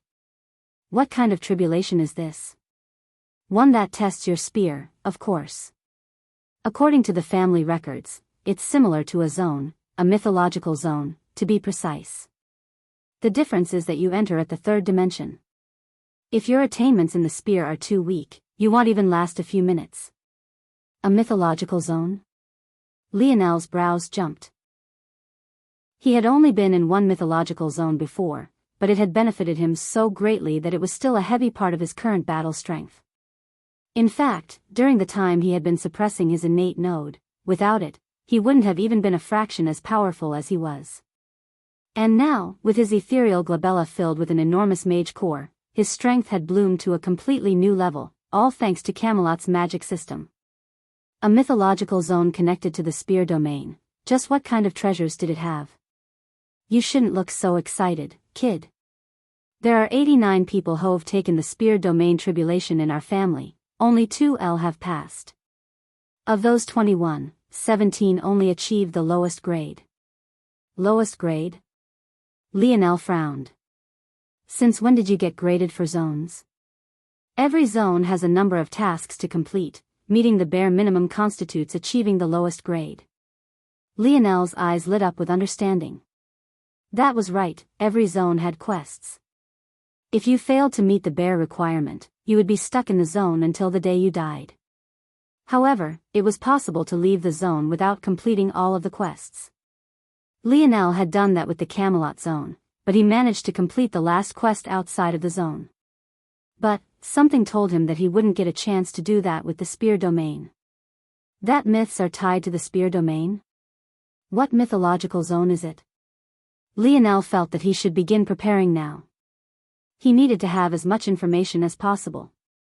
Do I look like an encyclopedia to you, brat? Can't you be useful for once? For once? Who do you have to thank for all of this? Grandpa. Lionel said shamelessly. Montez opened his mouth to refute, but he suddenly found that he didn't have a rebuttal for that, causing his expression to darken. All I know is that the spear domain and sword domain are part of the same legend. The human race has these too, but unfortunately, the others are in the hands of others. Well, it isn't exactly unfortunate. There's only one race other than ours that has more than one weapon domain. Either way, it's a legend that encompasses the whole of the dimensional verse. I don't have the details you want because I didn't delve deep into it to begin with. I never owned spear domain, so why would I waste my time? Go use the Void Library. Montez spun on his heels, ready to leave. Oh, I almost forgot. Montez looked back. You owe Ness a year's worth of rent. That's 100,000 void points and a void point a day. After saying this, Montez vanished. Lionel remained silent for a long while until he suddenly realized that Ness was actually his aunt. His mouth opened and closed several times, but he really didn't know what to say.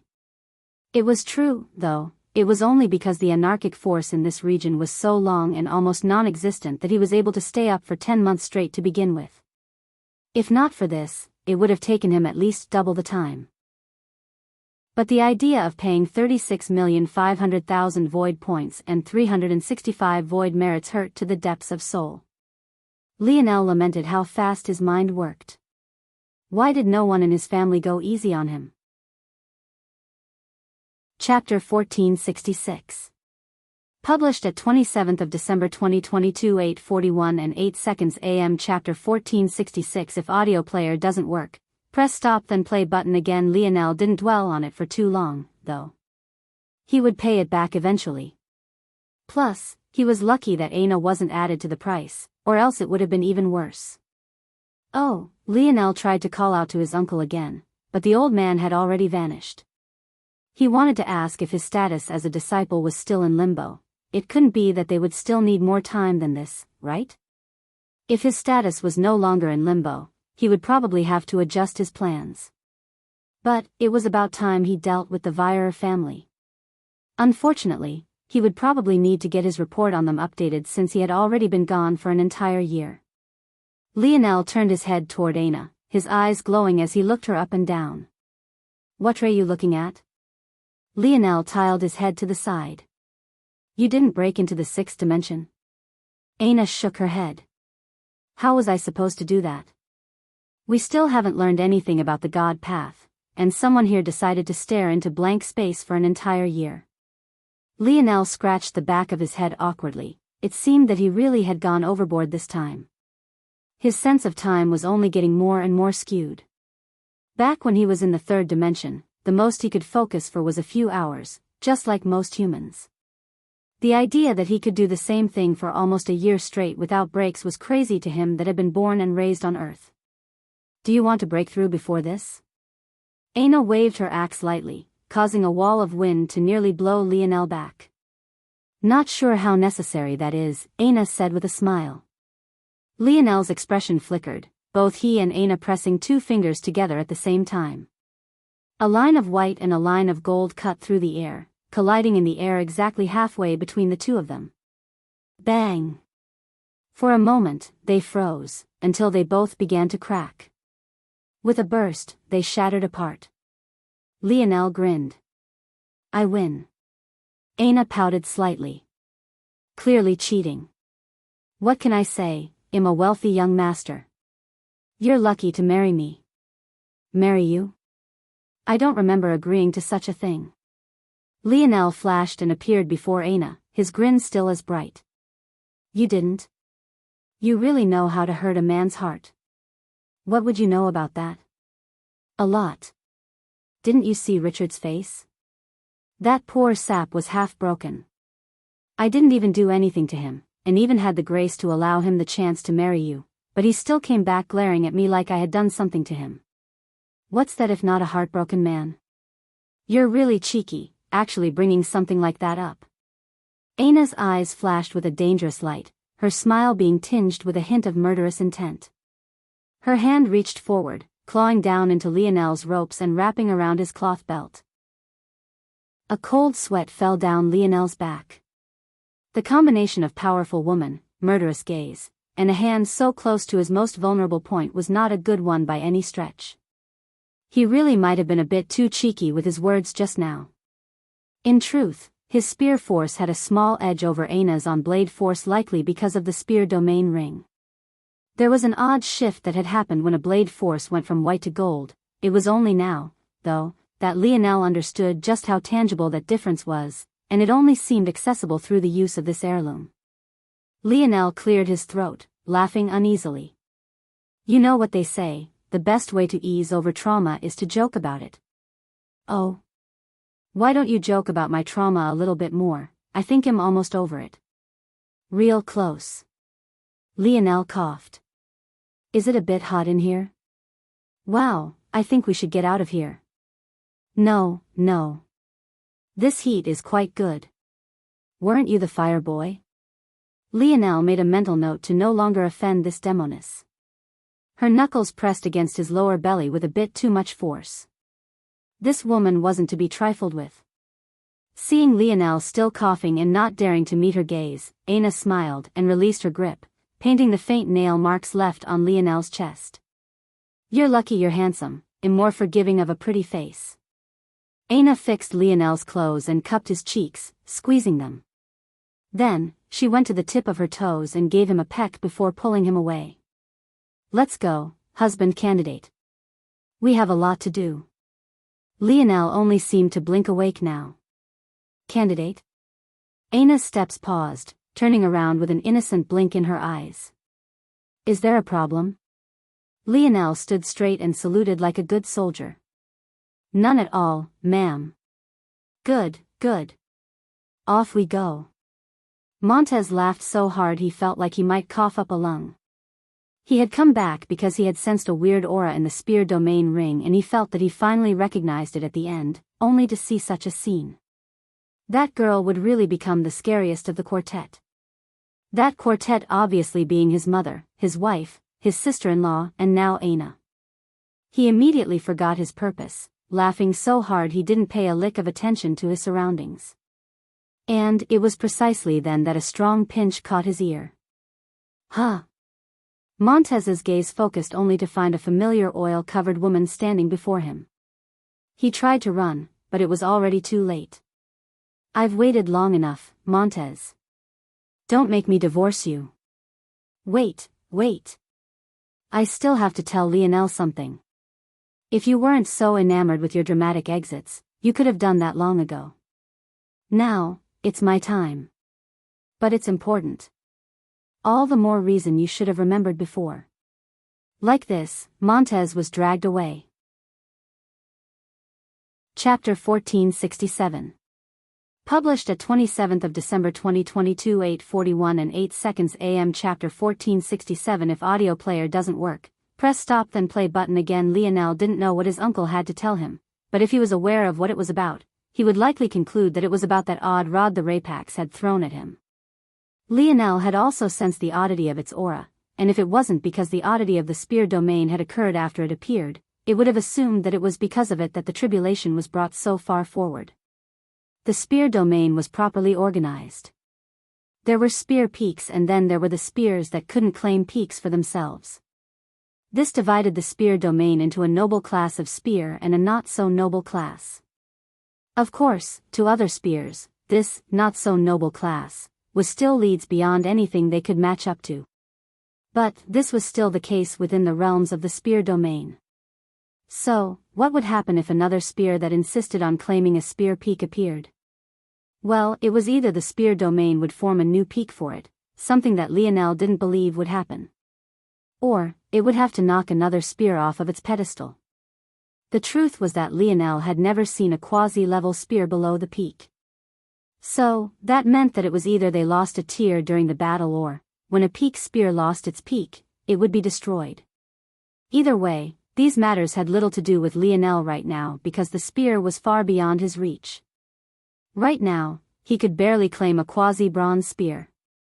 And, even if that wasn't the case, well, his hand could attest to the fact he had no business using that spear. Lionel did sometimes wonder if the Rapax race wasn't trying to harm him, but was rather trying to reward him. But, truthfully, he wasn't entirely sure. He could only lament that they had refused to just use their words, not that he would understand their language anyway. Are you going to tell me what you had planned? Oh, right, we should probably talk about that. Lionel's eyes roamed a bit. They had just rushed out of the spear faction region, but Lionel's attention had been caught up by something else. Namely, the heavy atmosphere. It was definitely a far cry from what he had experienced the first time he stepped foot into this place. It lacked the same life and flair. The original plan was, Lionel explained his method quite simply. The uses of his starry spirit domain were far greater than just what it seemed on the surface. So long as he kept finding methods to apply it, it would begin to evolve in its use and usefulness. Right now, he felt like he had quite a genius idea. Aina was already an expert force pill crafter. But, when it came to her skill, she used it mostly for herself and Lionel. Just thinking about it, Lionel realized he quite missed Aina's cooking and he was starving. Still, he pushed that feeling down and pushed forward. The plan was quite simple. When it came to guessing what other people would benefit best from, Aina could only get a faint idea, and she had to spend a very, very long time with that person. That was why she was so good at cooking for Lionel. Though, she never bothered to cook for anyone else regardless. Just like she had said, she could only gain a faint inkling about Lionel. That was why her analysis of Lionel's strengths and weaknesses were so vague. The trouble was that this problem even persisted after Aina fused her internal sight with Lionel's own. The only change was that vague picture became a hint clearer, but that was nowhere near enough. It wasn't anything like Aina's ability to tell exactly how she should improve. But what if Aina fused with Lionel's starry star domain instead? That process would be entirely different. It would be like Aina was gaining access to Lionel's computational abilities and as though she was ushered into his dream world. The trouble with this, though, was that when Aina had fused with Yuri for only a few minutes, her mental strength had been exhausted. Lionel wasn't sure if his mental strength had caught up or surpassed Yuri's yet, as he didn't have a frame of reference, but what he did know was that it was unlikely for Aina to be able to handle his mind with ease. That was why he had formulated another ability which he called Dream Exchange. It would allow Aina to partake in the abilities of his mind. As she did so, he would handle the computation and ease the load off her mind.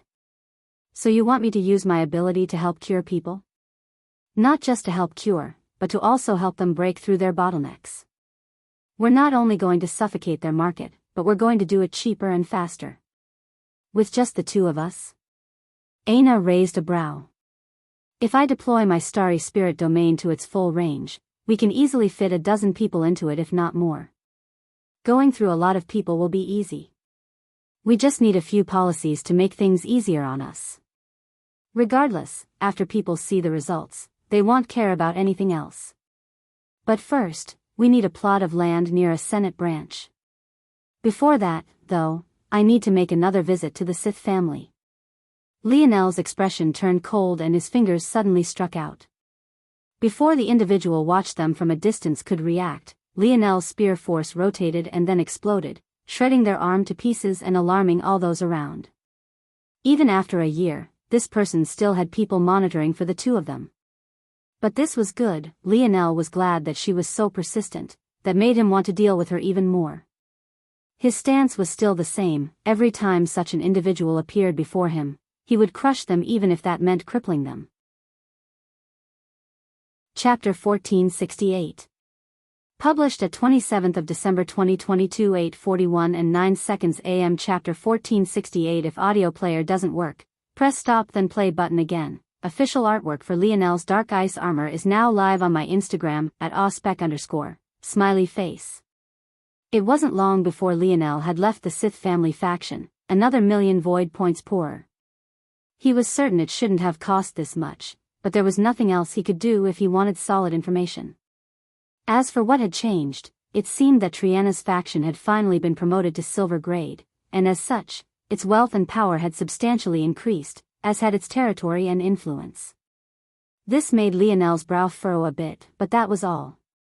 Silver grade factions had more leeway and could also have their own territory. These territories were the very same neighborhoods Lionel had mentioned before. In the Void Palace, outside of a few places, the regions were all controlled by students.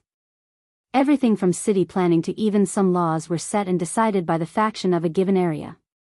Of course, there were also some neutral areas where lower-class students who couldn't afford to live in these higher-class areas could use. In fact, these neutral areas were precisely where Aina had chosen to buy their home before it was burned down. Living in a faction's territory didn't necessarily mean that you were part of a faction, but in partaking in their benefits, you did have to pay taxes and, of course, rent. Many higher-class territories even required entry fees. As for why you would pay just for a temporary stay, though the effects weren't as exaggerated as with the Spear faction, there were many benefits. For example, there were certain specialties you would only find in certain areas. Just one potential thing were restaurants run by high-level force pill crafters. Factions of high levels would either recruit or rent such experts to run popular food stops in their territories. If you wanted to partake in such luxuries, you would have to pay just for the chance to enter. Of course, Lionel wasn't interested in this as there was no better cook than the woman by his side. But that didn't mean there was nothing that could tempt him at all. Some special training regions, some exclusive areas of the Void Palace, and even some of the prime living locations were mostly cornered off by high-level factions. As nice as he thought Aina's choice in home was, he had no intention of letting her live in a shabby place. Lionel didn't usually care about such things, but their earlier spats seemed to have reminded him that he hadn't really done much of anything to make up for his earlier follies. If Aina was trying, then he should at least try in his own way. To Aina, the way he flipped a switch and suddenly wanted her again was probably odd. Likewise, Lionel wouldn't be surprised if, in the back of her head, she was worried about the day that switch would flip off again. Lionel knew just how his mind worked quite well. He had never stopped wanting Aina. He had just shifted his priorities and sacrificed her. His father's words, though, shifted those priorities again. He was probably the only person who could do such a thing outside of Lionel himself. The question was, could those priorities shift again? When Lionel thought about it, he realized that the only reason they had shifted in the first place was because he felt that Aina had betrayed him, not in the harshest sense, but enough that he found it unacceptable. By the time he learned of why and the weight she had carried every day, it was already too late to turn back. There were some times where the timing of things were just wrong and Lionel felt that his focus was better spent on other things. However, the contradiction was something his mind wouldn't allow him to sit with. He ended up doing things that were completely outside his character, and even acting in a fashion that he regretted. It was as though even his Tier 4 ability index couldn't control what he felt for Aina.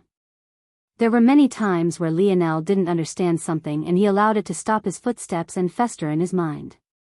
But this was something he didn't understand that he fully embraced, the one thing he never really cared about finding the logic behind.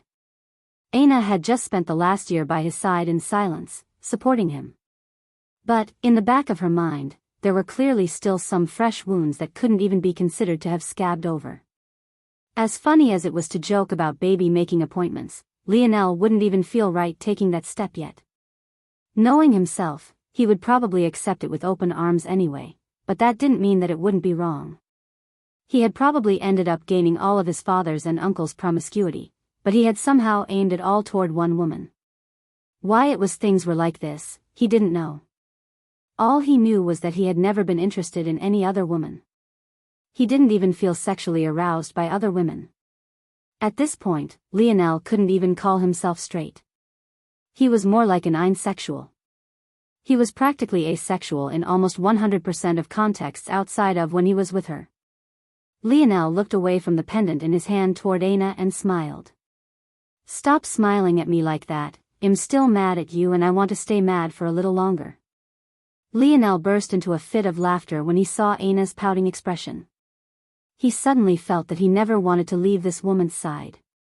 Locations by Senate branches tend to be safer and more convenient areas, so they're also very expensive. We'll need at least 10 million void points and I think probably several dozen void merits to buy one even in a neutral zone. Then more star missions it is. Aina replied simply. Lionel grinned, that was right. But first, it seemed they had some unwanted guests. Since Lionel couldn't kill, his victim had, of course, been allowed to escape, and that brought trouble to their door. But this was exactly the kind of trouble he wanted. From what he had heard in passing, during his and Aina's absence, their generation had begun making waves of their own. In addition, Amory seemed to have stepped out from his tribulation successfully. It seemed that they had forgotten that there were two other amethyst token wielders of this generation. If they hadn't forgotten, why hadn't Triana's faction gotten the message, yet? He wasn't someone they could mess with as they pleased. Chapter 1469. Published at 27th of December 2022 8:41 and 9 seconds AM. Chapter 1469. If audio player doesn't work, press stop then play button again. Lionel and Aina slowly walked away without a care, their backs being littered with the half-crippled bodies of several of their supposed seniors. Judging by their faces, one would have never thought that they had just done such a thing. On the ground, the higher-level galaxy-ranked disciples trembled, their blood leaking outward and fear etched onto their faces. The original student tasked with monitoring Lionel and Aina's movement in and out of the Spear faction was not a normal individual. At the very least, he wasn't someone that Lionel and Aina should have been able to deal with so easily, having been in Tier 3 of the 6th dimension and well established among Triana's subordinates. Though he also reported that he hadn't had a chance to use his god runes, it still wasn't enough for those that had come now to underestimate Lionel and Aina. But, to their shock, beneath Lionel's gaze, they couldn't even summon their god runes to begin with, feeling that it had been oppressed by something. By the time their vision had cleared, their bodies were shaking with an unimaginable amount of pain.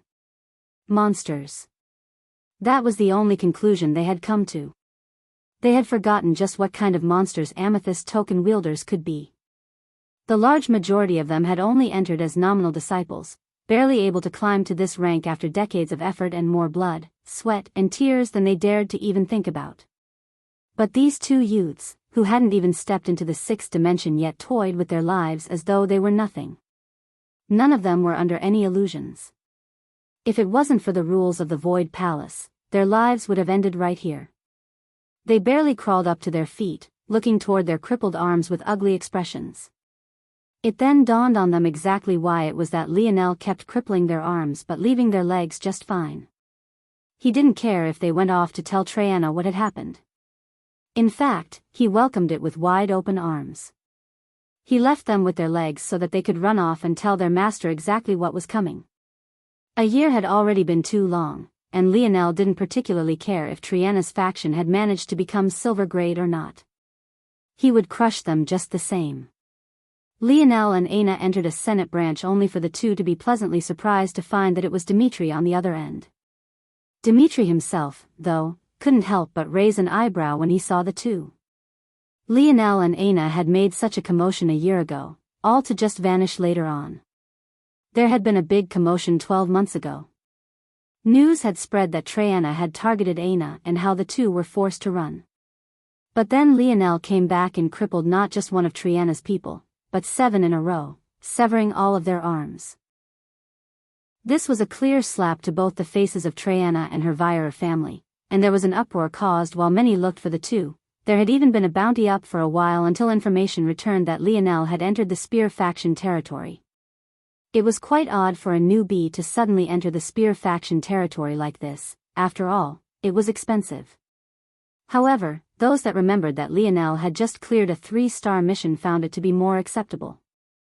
After calculating how much Lionel should have made, plus adding what they thought he could have made from extorting Orinik, most those that Lionel would still only be able to stay for one day on the low end since he should only have enough void merits for that long.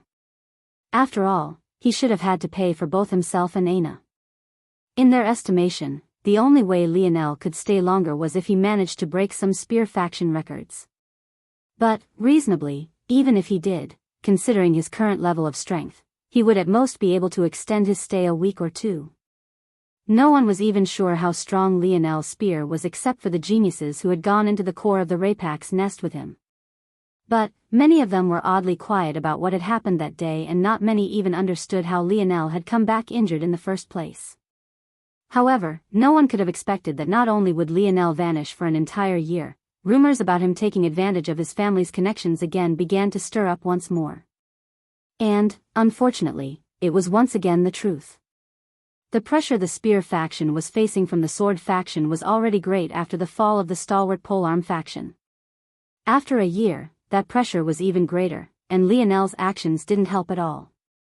No normal spearman dared to call out Lionel to his face because they all feared his aunt, but back then, Lionel had still felt the heavy atmosphere that hung around. Many thought that Lionel was ignoring all of the pressure and wouldn't come out until he broke into the 6th dimension. Many of the geniuses of his generation were also preparing for their breakthrough into the god path as well. It made sense. Triana was a terrible enemy to have, anyone would want to be prepared. But, it was also clear that no one without background would have been able to deal with this matter as easily as Lionel had, leading to more dissatisfaction and an even heavier weight being pressed upon the Spear faction. Now they had not only lost their strongest party, their prestige was circling the drain. Dimitri didn't hold back in explaining these things to Lionel, causing him to fall into silence. Lionel hadn't thought that his casual choice to focus on calligraphy would have such an outcome. Author's note: sorry guys, spent a bit too long writing Fallen Apostles' 2nd volume this morning and it threw my schedule off. I thought I could finish off the volume entirely, which is why I put in a bit of extra time, but that'll have to wait for tomorrow. The good news is that I should finish Vol 2 tomorrow.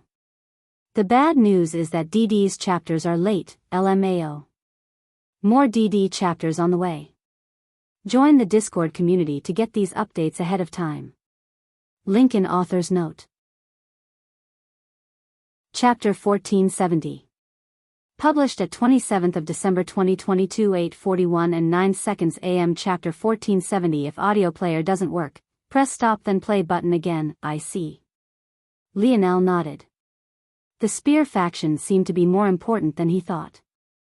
Usually, talks of prestige and public perception wouldn't bother him that much, but the more he learned about the dimensional verse, the more he had come to understand that many things weren't as simple as black and white.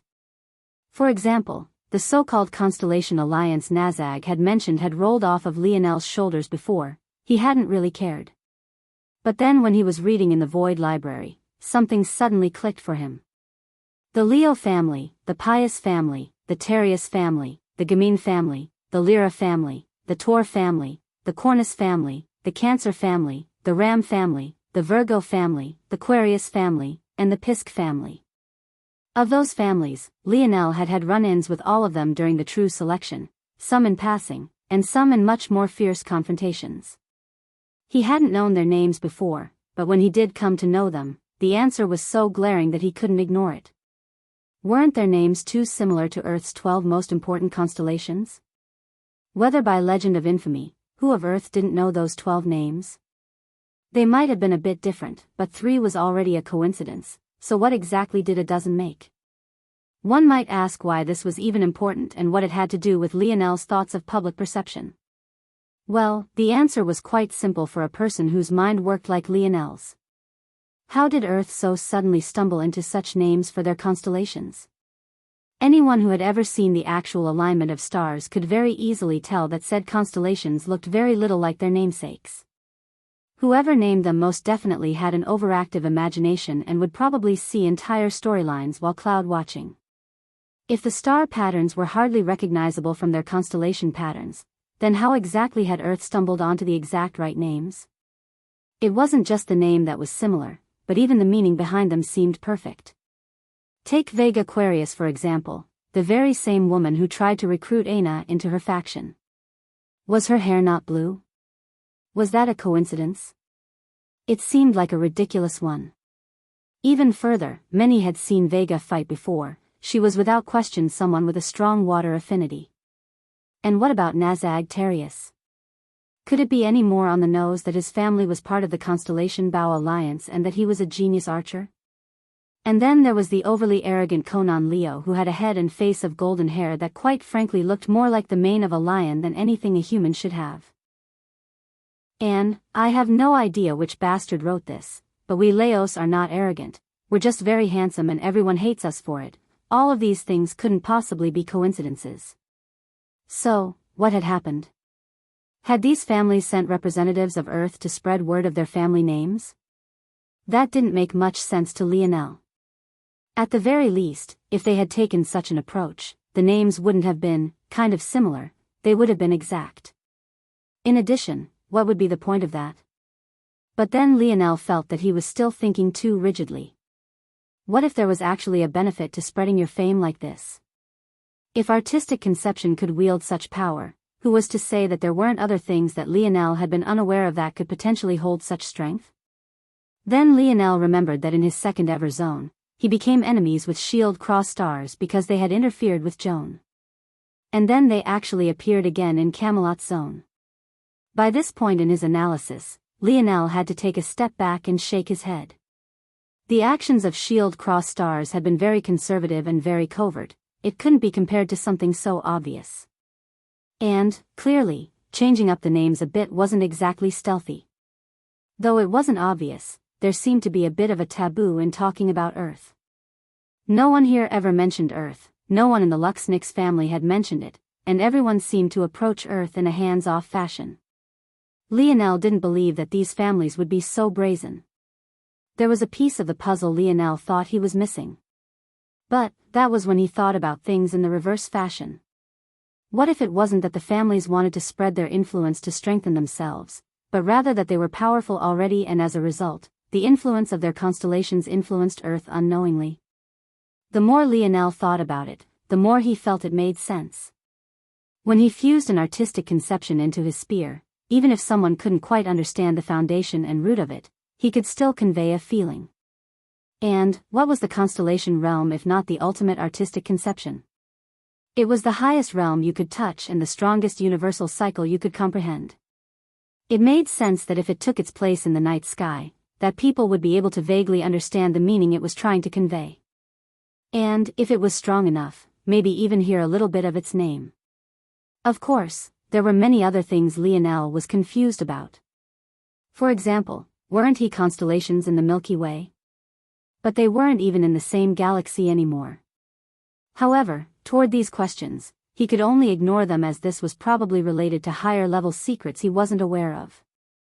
The original point of this line of thought stood strong, though. Things like reputation, while feeling intangible, could actually have real-world impact even on a third-dimensional world countless light-years away. In that case, what effect did they have on higher dimensions that were far closer?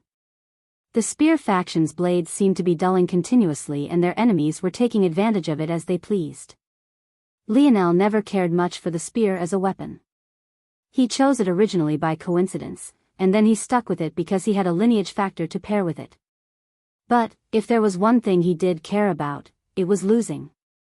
He really hated to lose. Thank you for the information, Dimitri. Can you show me what Void Star missions are available, please? You're tuning in to the Carefree Valley YouTube channel. Don't forget to subscribe and join us on this journey to catch the most captivating stories.